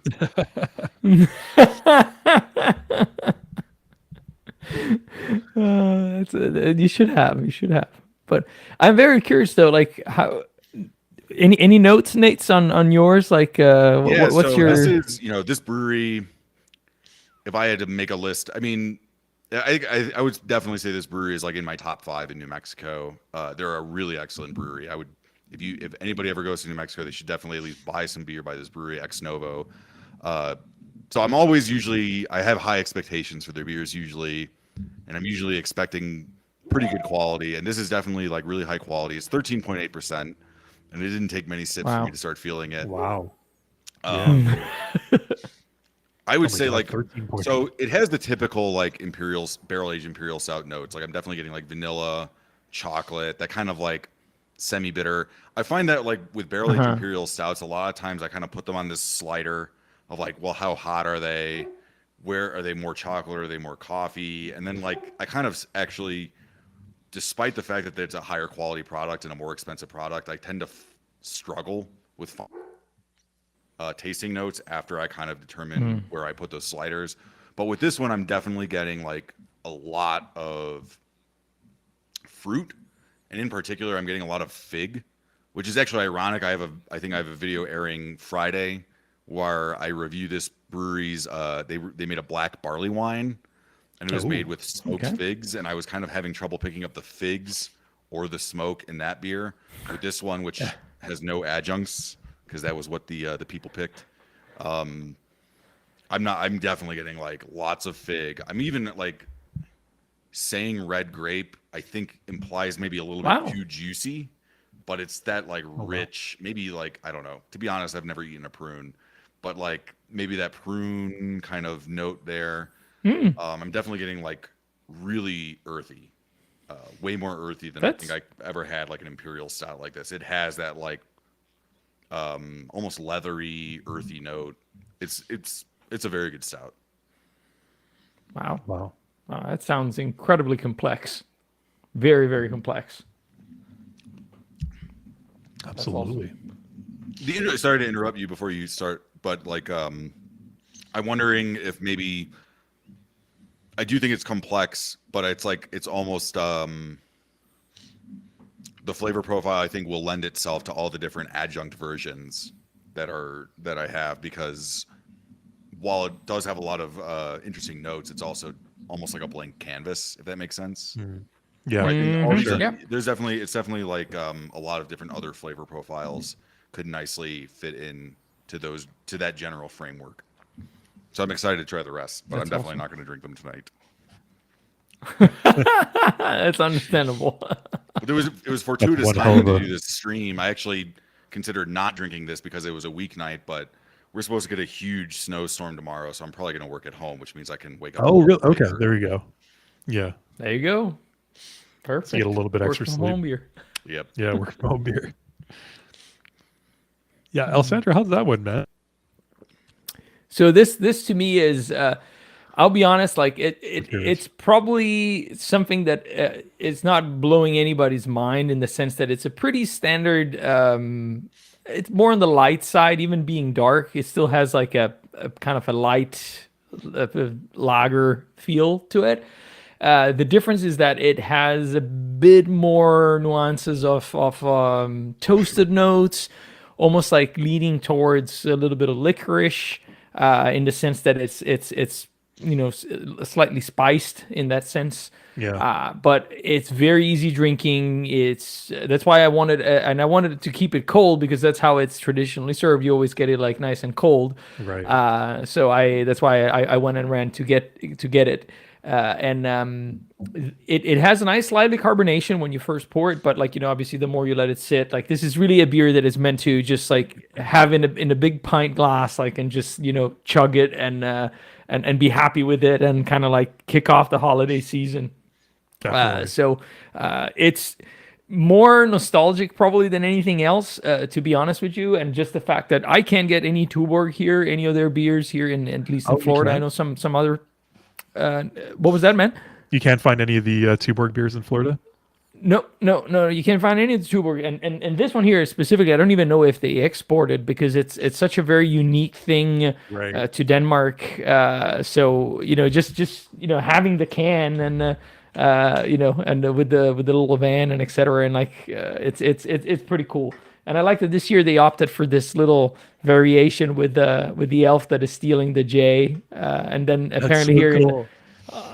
on the back you can decide yourself if he's stealing it or if he's putting it back. I don't know which one. I was looking it up. I think So here I can get the Tuborg Gold. Is that yeah, the just gold is one regular- that I think it's one that some people I've seen it before here in the States, not here in Florida. Yeah. But definitely like these more specialty beers, like I've never heard that they're even available. So it was a very nice present, and it's one of those things that I was very happy to have. Also, mostly because I knew I could share it with you all, like and kind of like also feature it a little bit and tell a little bit about the story, so that it kind of like is captured in a way. I think Yeah. I think that there is something there's something really special about like bringing home a beer or being brought a beer from somewhere where you can't get it. I think Yeah. that's something. It's like it's hard for me because part of me wants to hold on to those beers and just save it for a special occasion, and then part of me also realizes like, nah, you kind of got to drink this stuff pretty quickly, unless it's like really barrel aged, really high ABV. It's not going to Exactly. improve sitting around from very long. But I think that's good. It's like the whiskey community kind of like catches flack for people buying all these special bottles and then like never opening them. But like with beer, it's like if you want to enjoy it, you got to open it up pretty quickly. But I think I think that's really cool that you said it was it was a friend of yours whose family brought it. Yeah, he's a friend of mine actually, like that lives here in Florida, but is from Denmark, and Did got you like know some him in relative Denmark, or visiting. was he No. We actually met here in Florida, which was nice because it's kind of like a way also to have a connection in a way that is different from my family. And he had like some relatives visiting, and they brought him a 6-pack of these, and that so much that they could carry in the luggage. And so he obviously he kept one for me, and that was very nice of him, like because it's one of those things that you like I said, if you think about it, it's not anything particularly mind-blowing, but because it's so unique and the flavor is so pinpointed, to me it's just like I drink this and it just immediately sets me in that situation, right? Like it brings you right back there. And it's like you mentioned very very well, and like I think it's there's also that element of somebody bringing you a beer present, right? Like something that you absolutely would not think of 100%. seeing, and you can get, and that's very special. Yeah, and it's So- almost like with whiskey, like a lot of, or just spirits in general, like a lot of spirits tend to be very centralized to one specific location, whether it be like Kentucky for bourbon or Yeah. certain areas of Scotland for scotch. And then like wine is this like almost inherently international thing, right? But then like beer, it's like, well, okay, you have like the staples and the staple imports, and then you have like your local beers. And then, I mean, some places get way better distribution than New Mexico, but like outside of like local breweries, there's not really a lot that we can get except for like the big national brands. So I think Yeah. like Of course. when you get a beer from a different place, it does really feel special versus like these other beverage products, which are inherently like globalist or whatever, or international Yeah. or whatever you want to say. That's a very good point, and I think we talk about this often, Joe and I, like in either before we record or sometimes also during recordings, but and that's also part of the reason why we have the overall category, right? Like when we do reviews, is because there is an element, in my opinion, which is very strongly connected to who is drinking, and that element is, you can deny it, and obviously you can try and analyze the beer and as much, but realistically, aside from blind tastings that obviously are very useful, like in specific scenarios, but for the most part, like people when they're experiencing beer, they're approaching it having those intangibles, and I think that bringing them up to surface and kind of like talking about them, and it gives them a little bit of a almost like a place, right? Like, so like you were saying earlier, to me that's fascinating, the fact that you were saying like, oh, I've been drinking a Mexican style lager here in New Mexico, they're super popular, right? And for you it probably is not a probably it's normal, right? But for me it seems like something interesting. And I bet that if you ever were like to move from there, and somebody gave you a Mexican style lager that's brewed in New Mexico, it's probably going to take you back to say, oh yeah, this one here reminds me of being there and having these experiences. And I feel like that's fascinating. It's such a cool concept to me. Hmm.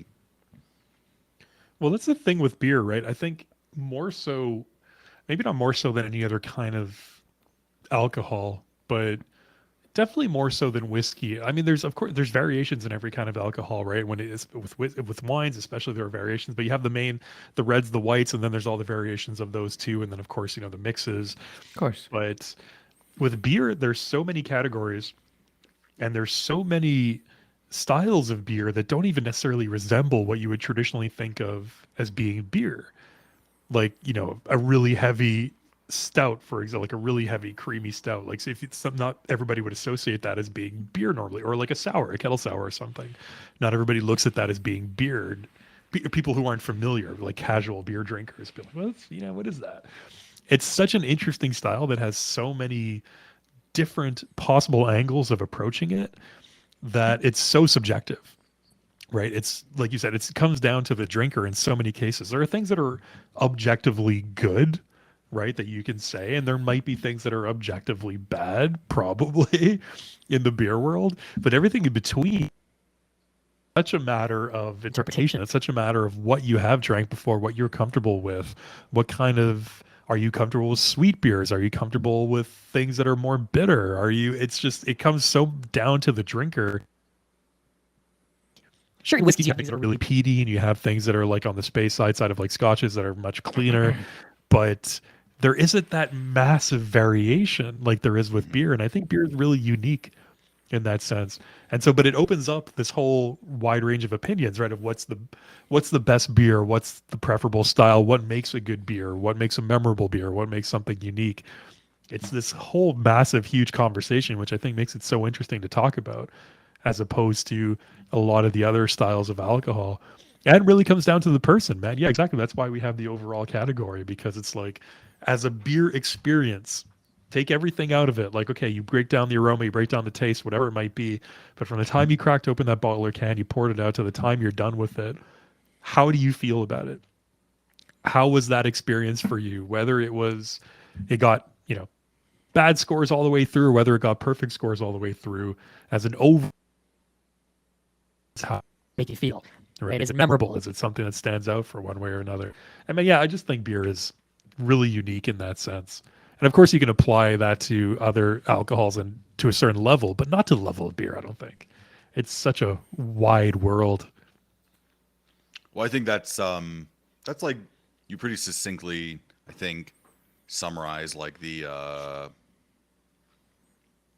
guess like the essence of your guys' channel, right? Because like I mean I like reading the comments, and especially on the older videos, and it's like clearly a lot of people think that even the notion of comparing something like Duchess du Bourgogne to Yeah. like Guinness is just it's like a Sacrilege. non-compatible It's an comparison. Yeah. It's an abomination. Yeah. Abomination. And the fact is that we've categorized all these things as beer. And Right. in a sense, you can kind of embrace the absurdity of like, this thing tastes nothing like this thing, right? Like this is not these, but regardless, it's like we have decided that these things are beer. And it's almost like, I think like a lot of people maybe fail to realize like how much mainstream beer, especially in America, is rooted in basically like late 18th century, mid 18th century, or sorry, late 19th century, mid 19th century, like Central European brewing methods. And so like, you'll see things like, the first beer is known to be were brewed in Ethiopia or brewed in Mesopotamia. It's like, if you drank whatever that is being called as beer, you would probably hate it, because it's like not even, it's literally just like fermented barley that also Right. has like God knows what in it. And it's like, it maybe not even carbonated. It's probably not cold. And it's like, this is not something that we would recognize today as beer. Like, to be honest, what we think of as beer is actually pretty well pared down into like a specific set of parameters. And the fact that even with that pretty significant paring down, again, Duchess du Bourgogne can be classified the same thing as Guinness Draft, can be Right. classified the same thing as like a Bud Coors Light, Light. is even Yeah. then like really, on the one hand, it reveals the similarities of all those products, but also the immense differences. Right. And No, I could- those particular videos, I always found that so hilarious how upset people would get. And there's so many different, upset. We get comments, right? And people would point out exactly what you said.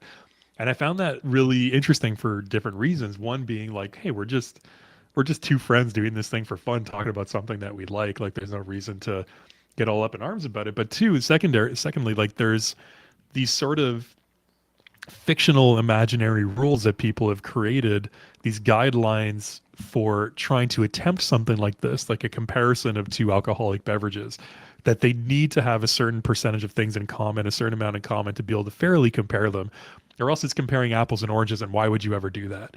Well, you know what? If I want to put an apple and an orange next to each other, eat them both, and say which one I like better, I don't see any problem with that. Who cares? Who cares if there aren't enough parallels? I think that just makes it interesting. Like, you're comparing two things. Like you said, Nate, technically they're both beer, even though they're very, very different in composition and taste and in color, in body, and every possible metric you can think of. They're still both classified as beer. But even if they were completely different beverages and you decide to put two next to each other and just say, which one do I like better and why? Like, why is that a big deal? Who cares? Well, but the funny. Sorry, go ahead, man. No, that was it. That was why I always found that interesting, that there was such a restriction put on that kind of thing by people, or by a couple of people who are vocal, right? Where it's, I find that, why, in your own mind, like, why would you put that restriction on things? Why not just see the fun in this silly video on YouTube that two guys are making for fun, that has no bearing on your life and is not serious in any way, shape, or form? It's not an official metric of anything. Well, I think if you're looking any for way. wisdom in YouTube comments, you're that's an uphill battle. No, for sure. But I thought, because it was a consistent thing, like you said, it was actually at most of those versus battles that we did would like that from different people.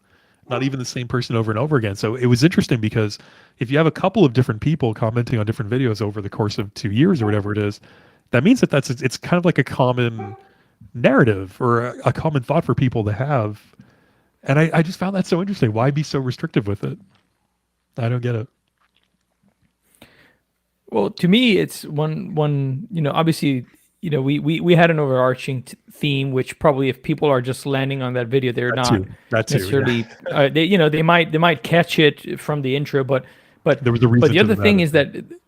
Yeah. Well, they're obviously because with the narrative that we had, like and so on. But regardless of that, like I think that something that is to me is more interesting, along the line of what Joe was saying, is that in reality, this is something that people do all the time.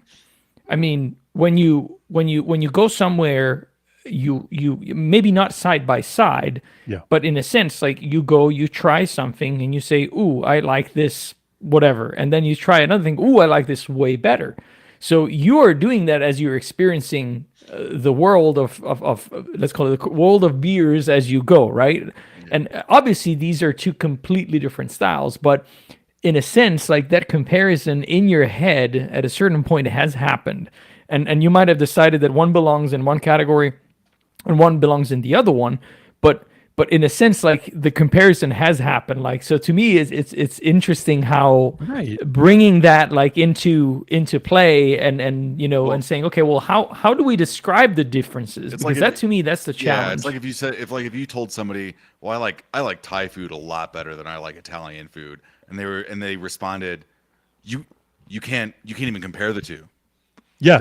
How can you say that? It doesn't make sense. Like They're completely different cuisines. Like, that would be like a ridiculous. That would be a ridiculous way to respond to that statement.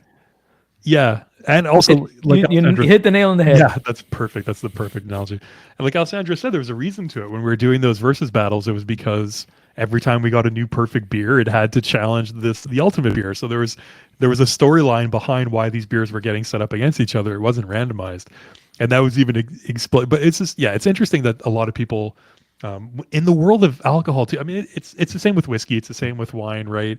And I'm sure you could apply that to other things, other forms of art, like people who are really into TV shows or comic books, or people who are into any kind of anything it might be. There are people who are gatekeepers who take it very seriously in different ways, and who think things need to be done a certain way to maintain a certain level of purity in the topic, right? And I found that really interesting.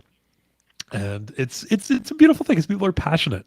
People are passionate about it. But yeah, there's definitely passion on, and I like, but I will say one thing that and knock on wood now because but overall I feel I don't know what your thoughts are, Joe, but like we've gotten a lot of generally positive comments. Obviously, there's people that occasionally will say things like, "Oh, okay," but it's amazing. Like reading some, and among all like yours, Nate, just because you're here, but like they've always been since the beginning.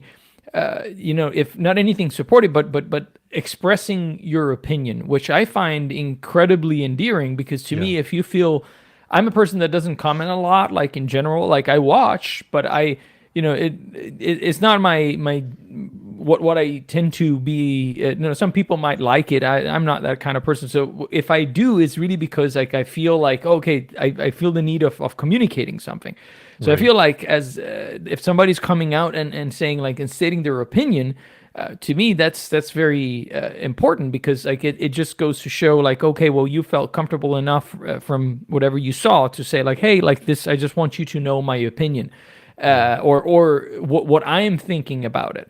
And sometimes sharing experiences, those are the comments that I find like sometimes we talk about them, right? Like I say, oh, I had this experience or that experience, and like people like sharing like what their thoughts are. Like those are fascinating in my opinion, because it really goes to show that people like are finding a connection in a way. Yeah. Yeah, absolutely. Absolutely. Mm. Yeah, YouTube comments are an interesting thing. I think YouTube in general is such an interesting thing. The people that you can reach, you have like Nate, you have your regular viewership base on your videos, and we have a regular viewership base, whatever that is. But then there's the random people through whatever algorithm find videos of yours. And it's funny because I find that those it seems ones, at least for us, that are most likely to comment. You know, we get the regulars who comment as well, but then you'll get this random comment from somebody where it just seems like you've never seen the name before, and it seems like they're sort of like taking that particular video just as its own out of context from everything else and commenting on that. So it seems like they just found that video. And that's so cool to think that when you But they're like, that just people can find it and it sparks a conversation, or at least like you said, I'll say I'm the same way. I'm not the type to comment on any YouTube videos that I watch unless for one reason or another it's a friend's video that I want to support, or something that for whatever reason I'm really passionate about. I want to chime in or add something, which is rare. But it's always something when you see people. I see Nate on your hiking videos, especially. You get a lot of great comments there. That's something that's like I find really cool, that you're creating these conversations with people and you're engaging them on a particular topic enough that they actually take the time to leave a comment like that. That's always been something that I find really, really cool. Yeah, and I think there's Which, there's by the also way, sorry if I gotta say, if anybody's here hasn't seen Nate's Christmas special or Christmas specials, Oh my God! One Man's absolutely go Odyssey. watch them. Yes. Yeah. That was Go fantastic. pause here the live. Go watch them Yeah. because they are fantastic. I just look forward to them every year. Like it's like when is it coming? When is it coming? Sorry to interrupt, Nate. You did get a comment from Big Mo saying that he makes his purchasing decisions based on YouTube videos, especially beer related ones. I will say, like, that's an interesting comment because I do think that a lot of in the I think Joe, you and I have talked about this. Maybe I talked about this on the stream before, but it's like in the whiskey world, I feel like the reverse is true, where people don't. Oh, really? People don't buy whiskey based on the video they watch. They buy the whiskey and then they watch the video to essentially affirm. Yes, their that's decision true. That's true. In spending $60 on a liquid on 3/4 or a third of a gallon of liquid. And I think beer is kind of the opposite, where it's like I would say like the first way that I think I got really engaged in your guys' videos was like you were reviewing different. At the time I was actually looking to get more into international beers and imported beers, and I was just kind of just buying random stuff at the store and tasting it like, oh, do I like it or not? And your guys' videos kind of more honed in my interest in like, okay, here's this beer, like I've seen this at the store, I'm gonna buy this and try it.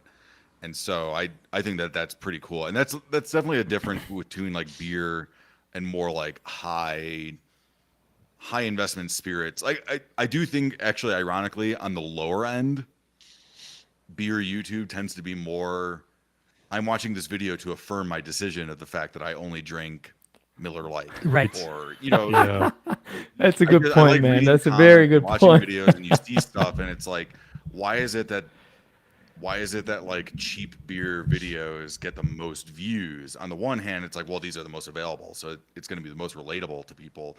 But on the other hand, I think it's also very much like I've made this decision in my life that I'm going to identify with this brand, with this product, and I'm going to watch this video that basically affirms that the fact that I've done this makes sense. And I don't think anybody consciously thinks this, but I think that's essentially what happens. And the same thing is more or less true on the micro scale with whiskey, where it's like, oh, I just spent $80 on this bottle, and I'm going to watch this YouTube video that kind of affirms that I made a good decision to buy it. And where this guy, and then there's another aspect where it's like you do want to appreciate the bottle, so you watch ostensibly an expert give you tasting notes, and you could, oh, okay, I get those tasting notes, but like. I do notice. I think those are like two interesting dynamics and the two spirits on YouTube. For sure. Yeah. Oh, by the way, okay, so Big Mo's asking, curious what Nate's channel is. It is One Man's Odyssey. we actually linked to it at the bottom. Speaking, I was just I was gonna say at the generally, bottom I of our come channel, out if you with go to our YouTube channel, it's down there. Yeah, I basically do 2 beer reviews a month. To be honest, most of the time they're usually fairly local-ish. They're either local or they're regional, or it's just something I picked up while I was traveling. So, if I'm being honest, you might not get much out of the beer review content unless you just like watching somebody talk about a beer. I've always kind of tried to do stuff where it's like I provide enough like B-roll footage to kind of, if you just like outdoors stuff, you might like it anyway. Typically most of my views come from like people watching my hiking videos, which that's definitely like my bread and butter. I like doing the beer reviews though. I think it's a lot of fun, and it gives me I think maybe I've told you guys this before, but it's like one of the reasons why I started doing the beer reviews is I found like a lot of times I'd do a hike, I'd get to a top of a mountain, and then I would just kind of like take some pictures and then leave. And I wasn't really appreciating my time up there, really appreciating the scenery. And what the beer reviews kind of allow me to do is they kind of force me to like stop. You gotta stop. You gotta look around. You gotta find like, okay, what's a good shot? And that allows me to kind of like really appreciate the scenery and kind of be in the moment on that peak or on that hike or whatever I'm doing. So that's the thing. Like, even though my beer reviews get very few views compared to my hiking videos, I don't foresee myself stopping anytime soon. That's awesome. And You know what, Nate? if I may say, I always appreciate your tasting notes. I think that 100%.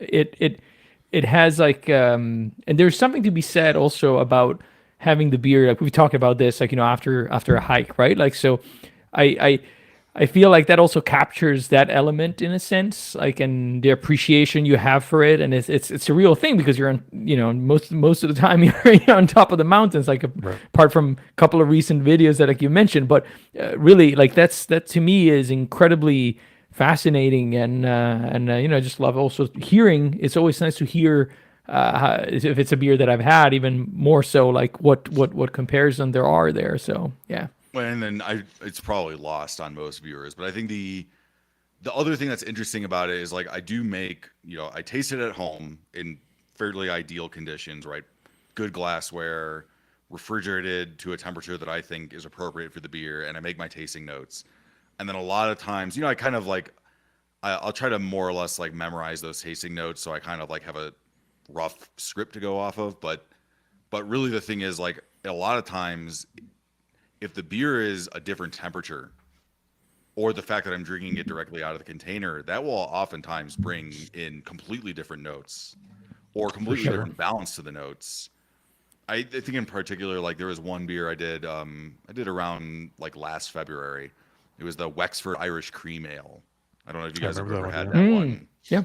Yeah. But it was like when I was tasting it at home, I was getting on the aroma, this like red apple. It was almost like an oxidized note. It was like this oxidized red apple note.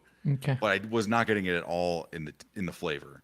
And then it was like when I tasted the beer in that context, I don't know if it was out of the can or because of the temperature, but it was just like I was getting it full on in the flavor. So it's like that's another interesting dynamic where it's like the flavor of the beer and I try to point this out when I do the videos for what it's worth, but the flavor of the beer can change significantly. I mean, it actually makes you appreciate glassware and proper temperature conditions, right? When you have that beer later and it's like, wow, I'm getting this note that like is so strong.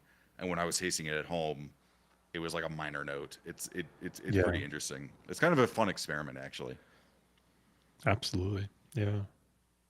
Well, that's awesome. See, that's I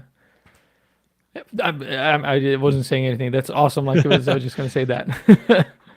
You know what I think is interesting about watching any kind of review on YouTube, whether it be beer reviews or anything at all, it's all and it like it just goes back to what you were saying before, Nate, where you say like your beer reviews don't get as many views as your hiking videos.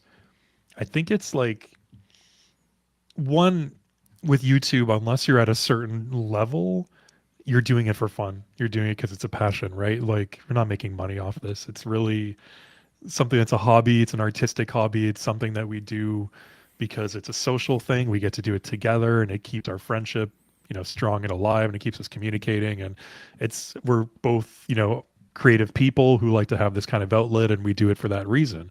And I get the feeling that you're the same way, or else you wouldn't be doing this. You wouldn't be making the Christmas specials like you do and putting that extra little touch on it, because you're a creative person. You have that inside of you. You have that desire to create something. So the views, sure, it's nice, right? And to a certain extent, you're always going to try and maximize the views within reason, as within your abilities and within what you feel is appropriate for your channel. But at the end of the day, we're all doing this for fun. And I think people who find your channel are going to watch it. It's because you, right? I mean, if you Google any beer, or sorry, YouTube search any beer, you'll find at least a couple of people if it's obscure, or you'll find dozens and dozens, if not hundreds of people if it's a well-known beer, who are reviewing it. So you have your choice of who to watch if you're just curious if I should buy it or not. But if people are going to subscribe to you, or people are going to come back and watch it, that means that they get something out of watching you. And even though you have, like I see your beer reviews get like what on average, maybe 50 to slightly more, Usually when they 5,200. first come out, I get like about 30 to 40 views, and then like depending on which beer and whatnot, it'll sometimes get up to like the 100 and so range. Like something like the Pliny the Elder review I did, I think it's actually probably getting close to like 200, which is like nothing, right? Nice. Like 200 views on a That's- video is oh. like, in the grand scheme of things, almost nothing. But Well, that's what we get most of the time on a lot of ours, Well, right? Like to start with, they grow over maybe time, but it's maybe to beginning. start with. But like I said, with the beer reviews, that is purely a passion project. That is not. I mean, I've considered even like making a separate channel, and then part of me just thought like, you know what? It seems like people are self-selecting to not watch the video. So what's the point of making a second channel? And, That's right. For me, it's just like I said. I think it's like the value for me comes from the fact that it forces me to stay there. It forces me to appreciate the scenery, Right. and it forces me to kind of like. I think also like. I find that like in a lot of my reviews, I'll kind of talk like if I've reviewed the brewery before, I'll talk about that brewery and that beer, and I find that like I really, really, really strongly remember drinking the beers on those peaks. Now, obviously I'm filming it and I watch the video and I edit it, so maybe that's why I really remember it. But there is also part of me that's like, you know what, doing all this stuff really locked it into my mind and really helped me kind of like experience this moment, even though I was like doing something during it. It's kind of hard to explain, but No, that makes and like we have the same kind of thing. Every time we film something, it's us hanging out. It's two friends having a night together, hanging out in a virtual pub that we have it, and having a beer and talking. And we talk before we start filming, we talk after we start filming. It's a hangout session. And that particular beer is representative of a specific time. Like if we look back in all our videos that we filmed, name any one, and I can remember that time we filmed it. It's an experience that's unique because of it, and it adds something to that night instead of just if we were just hanging out randomly and having any old beer and not paying attention to it. It might not be as memorable as that time that we reviewed Murphy's, or that time that we reviewed the Sierra Nevada Torpedo, or whatever it is. And there's a specific memory that's attached to it because of that. So it does help it. But the point I was trying to make before was, even 30 to 50 views, that's 30 to 50 people who are deciding with all the options, even all the options to watch beer reviewers, are deciding to sit there and watch you talk about it, which is an amazing thing. However you break that up and think about it, it's whether it's 30, like you said this once, Alessandro, then like picture of 50 people or 100 people in a room. That's a lot of people. Like it doesn't seem like a lot in the YouTube world, but 50 people in a room. Imagine you were talking in front of 50 people about that beer in one shot. Like it's significant. It's a big classroom full of people. It's like a small auditorium of people, it's significant. And it's pretty amazing that we get to share these creative hobbies and projects that we have with random people who are going to sit there and watch it and consume it, whether it's 30, whether it's 50, 100, 200, whatever it is or more. It's like, I don't know. It's an amazing thing. Couldn't agree more. And I, for what it's worth, like I think that I know you're probably saying like you're thinking about having a separate channel, but I really like the aspect. I think it adds to your normal I think it does channel, too. Yeah. in my opinion. Because one thing that we talk about sometimes, Joe and I, like, is the fact that I personally think that there's two type of viewers, right? Like there's somebody that lands on a video that because they're searching for that specific topic and they might stay subscribe and so on. But don't forget that you have a hardcore, substratum of viewers that have been following you and will follow you, right? Like and the reason why they do, just like Joe was saying, is because they follow you. So they like for whatever reason, they like that aspect as well. And you described it perfectly the way you said, like for you, it's a way of locking the memory on top of a peak, of a hike. So it's right to have a separate video, not making it part of the regular hiking video, because that will make it confusing. But for a viewer that is interested, that adds that extra value, is kind of like the cherry on top of the cake. And I can guarantee there's a lot of people that are into hiking that might, I'm certainly one of them like that. I feel like that beer after a long hike is a treat, like or after going on a run. It's just like the best tasting beer you're ever going to have, like regardless of what it is. Then obviously you're adding the element and you're analyzing it. But I really think that has something to say, and that's a message that I don't think there's many channels that do that to my knowledge. So stick to it. I think it's a good idea. I agree. How many subscribers do you have now? A little over 400. Actually, the monk video really boosted my count. I was at like 370 for a while, in that range, and then it didn't help that I haven't been filming much, obviously because of the injury recovery. Now that I'm kind of like posting more regularly, I find that when I like post pretty regularly, I get something like 100 subscribers every 6 months. But it was like when the monk video came out, that video already has like almost 900 views, which for me is like, that's like a shocking amount of interaction with the video. And I mean, it's easily my most liked video, I think. It's just like a lot of people really liked it. And I think that's super cool, because I think Brother David is a really cool guy. And I didn't expect that it was going to work out that well. Actually, the most meaningful comment I got was from my friend Zach. He's got a great channel if you like hiking. Is a Zachary Teak hiking trainer, and he commented on it and he said it was professional quality. I was like, that means a lot coming from you. He's a really cool guy. And so I'm pretty proud of that video. I didn't know how it was going to be received, and it seems like people liked it a lot. I really liked it. I watched like the first 15-ish minutes, and then I listened to the rest of it while I was doing a workout. And it was a fantastic conversation, man. That was great. I think you really moderated the conversation perfectly. I think the pace of the questions was perfect. It kept like the topics were engaging, and it flowed naturally. And I think like the length, it was about a little under an hour long. It was about 45 minutes. About 45 minutes. Yeah. I think it, like I said, I watched about the first 15 and listened to the rest, and it flew by. Like I found even listening to it, it was really, really well done. It was really good. Yeah, I think you should absolutely, as a subscriber and a regular watcher, I think you should do more interviews like that if you can. If you can find people that you the are challenge is motivated finding to people to interview. interview. I don't know how often you guys approach people to interview, but for me, it's like I've actually contacted several people other than Brother David, and it was just like they just never responded. And I figured, I mean, I'm sure you guys get these messages all the time. If you have a YouTube channel or an Instagram page, it's like you get those comments every time. It's like, "Hi, I'm so and so. I want to help you grow your channel," and it's like, block, just ignore, and like, I try to organically approach people and use proper wording, but I imagine if they see it, which a lot of times I don't know if they even see it, but if they see it, I imagine they look at it and just assume like, okay, this guy's just like another scammer.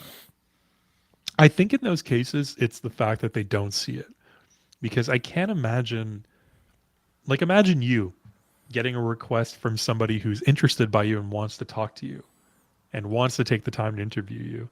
Like, why wouldn't you be flattered by that? Unless you're somebody who's insanely busy because certain level of fame.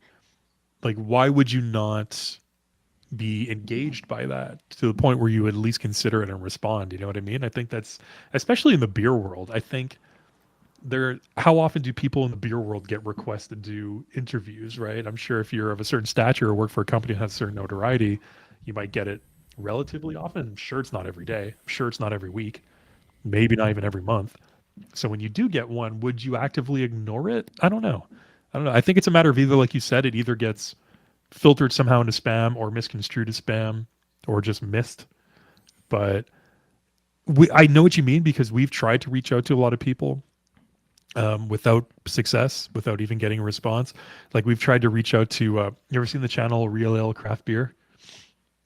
I've seen it, like maybe a couple of the guys' videos, but yeah, I know who you're talking about. Yeah, so he's like one of the OG beer YouTubers, probably the biggest behind the craft beer channel, probably the biggest beer YouTuber. I've tried to reach out to him and there's no response, like things like that, where it's like maybe who knows what it is. I don't think. Yeah, I mean, the people I've interviews reached every out day. to, the people I've reached out to are much smaller. They're on the order of like my channel size, and Well, there you go. So it's they're not even definitely a matter YouTubers. of, They're like bloggers and so on. And so yeah.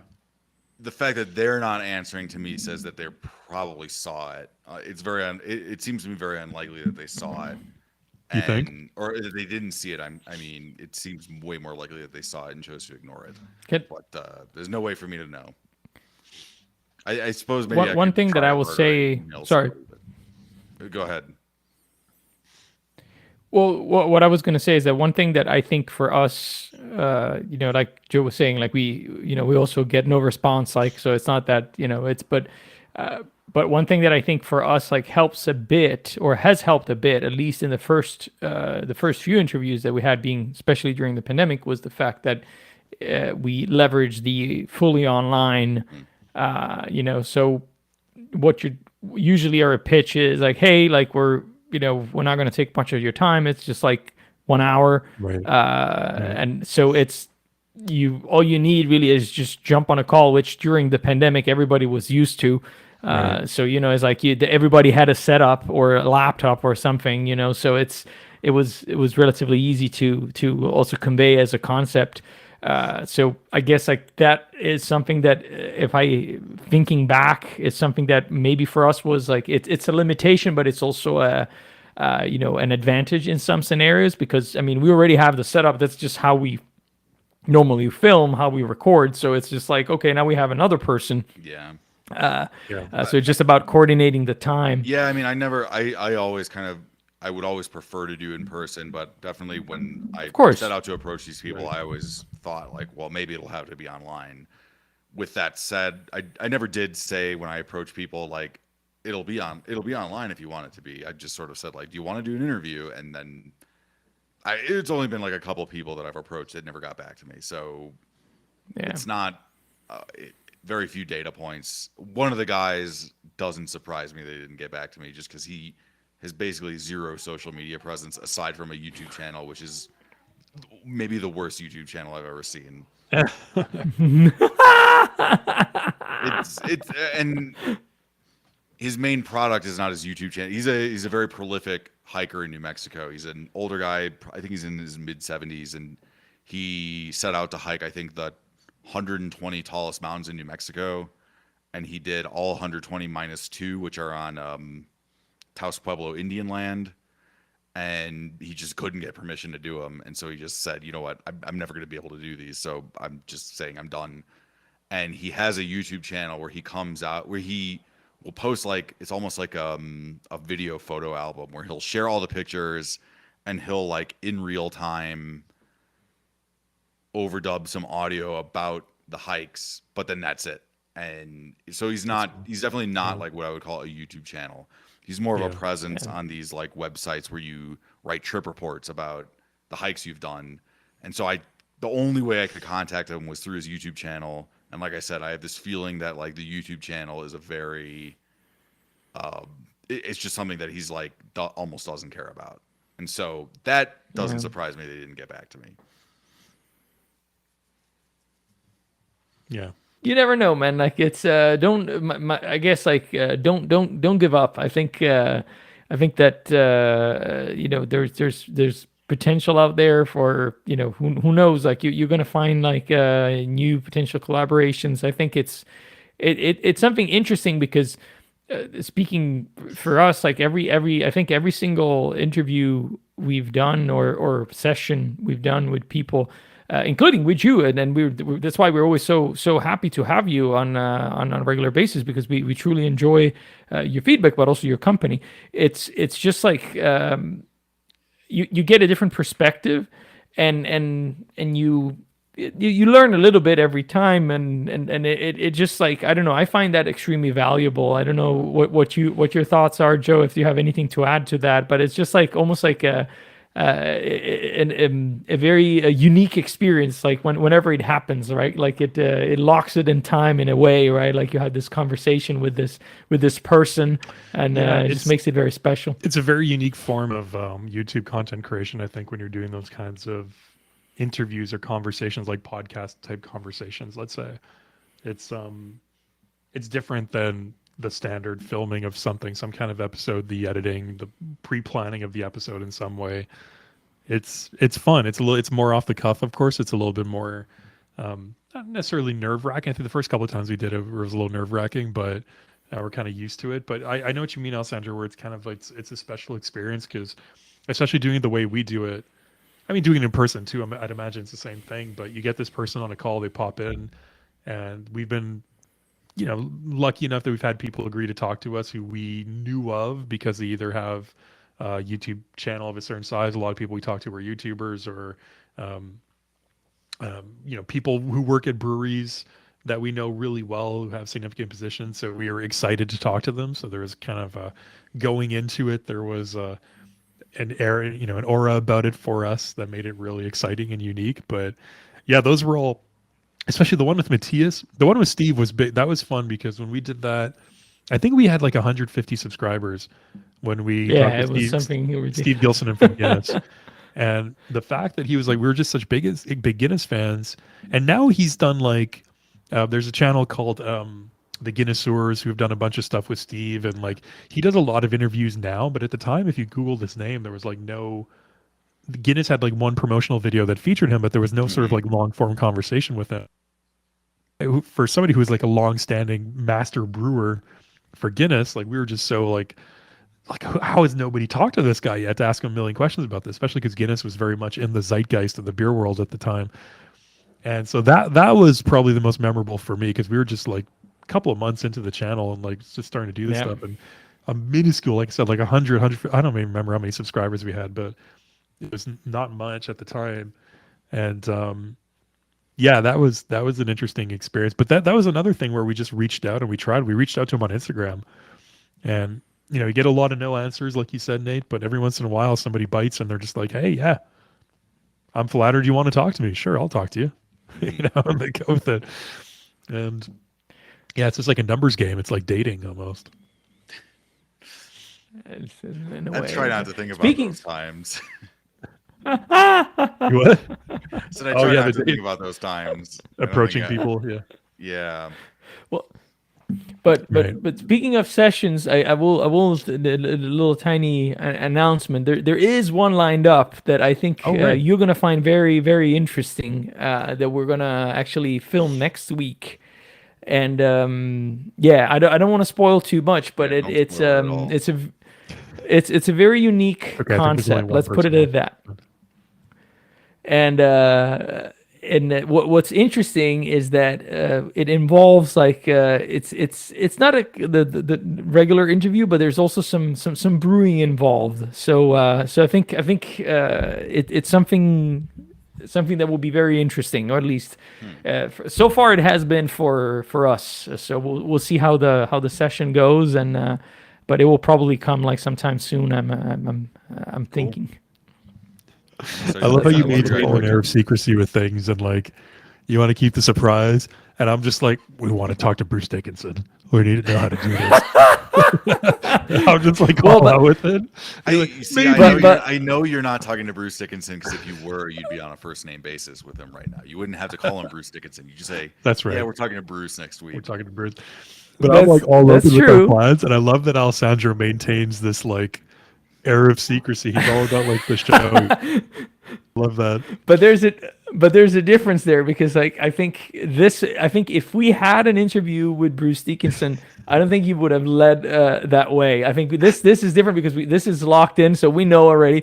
That one there is like in the works, which so I think there's there's potential there on both. Like and in our case here, we're announcing the quest. So the quest is to go and see if we can get an interview with him. So it was an important thing to do, my friend. Instagram message yet, so. I think we should get started on that Patreon to book him for a speaking engagement. That might be a smart idea. The question is, once we get to 25,000, is it Yeah, 25,000? everyone only has to You donate just take the $1. money and run at that point. Well, no. But what The the dollar question? is really nice against the pound right now. So if you get primarily Oh, American yeah, you're subscribers, it'll work really well in your favor. That's true. That's So true. so see but the question is like if we really could manage to achieve, like, obviously if we put the goal, that would be for it, but if we could like do a a crowdfunding for 20, let's say $20,000, like would we wanted to use all on one interview, or to visit some of the the breweries on the bucket list? Oh, that's a good point. That's a good point. We get so much more content. So it's just a matter of like where you want to put like the goal on, right? Like before you start, because once you put it, like people are funding that, so you got to deliver. But if That's a good point. I feel like there's more potential of saying like sponsor our top 5. I feel like that's more Our top doable, 5 and brewery escapade. Yeah. and then it would be hilarious as at one of the brewery we met Bruce Dickinson that is there just drinking a pint. That would be Right. just like fantastic. You're the guy from the Robinson's Brewery, right? Yeah. What's the thing with That's my that favorite trooper beer. on the label? Yeah. I saw you in that Robinson's YouTube channel video where you were talking about the trooper, and yeah, I recognize you. See, a lot of good ideas when we brainstorm. That's right. That's right. All right, everyone. I think this has come to the end of our live here. I do need to call it a night. Yeah. This was fantastic for anybody watching. We had a little fluctuation of people coming in and out throughout. We had some good comments. Thank you for everybody who Yeah, stuck thank you. around and chimed in, especially everybody who voted for which barrel-aged stout Nate was going to drink, where it's very much appreciated. Hopefully you had a good And time. Thank you, thank for you. those who are keeping score, my wife came home during the stream, so she was not watching. So all those brownie points were for nothing. Ah, Well, we'll put it. Don't worry, we'll leave it public so she can watch it tomorrow. You can tell her. we'll even timestamp it in the video so you can find it. Yeah. Well, then like we'll You just could we'll make- you just could make quote her. me talking about the beer, the thumbnail. Yeah, exactly. The thumbnail. There you go. Or Perfect. it's not shock enough to be a YouTube thumbnail. There we go. That's sufficient. Yeah, you got to We'll put. We'll... That's awesome. Thanks for joining us, everybody. Subscribe to Nate's channel, One Man's Odyssey on YouTube. If you can't find Absolutely. it, check out our YouTube channel. It's at the bottom, recommended channels. It's right down there with the French Cooking Academy. Yep. Good Scroll company. down. Good company to keep Scroll down right there. out there. And I keep can't keep believe an eye on that our is channel. crazy to think I am in the same company with French Cooking Academy. I love Of course, that guy. you're right there, man. You guys are right next to each other, living next to each other. Yeah. Nice. And you'll forever live in the annals of YouTube there together in that one spot. It is. Yeah, It is. that's right. Cheers, everyone. Thanks for All joining right. us. And keep an eye. Cheers. We do these live seasonally, so every 3 months. Keep an eye if you had a.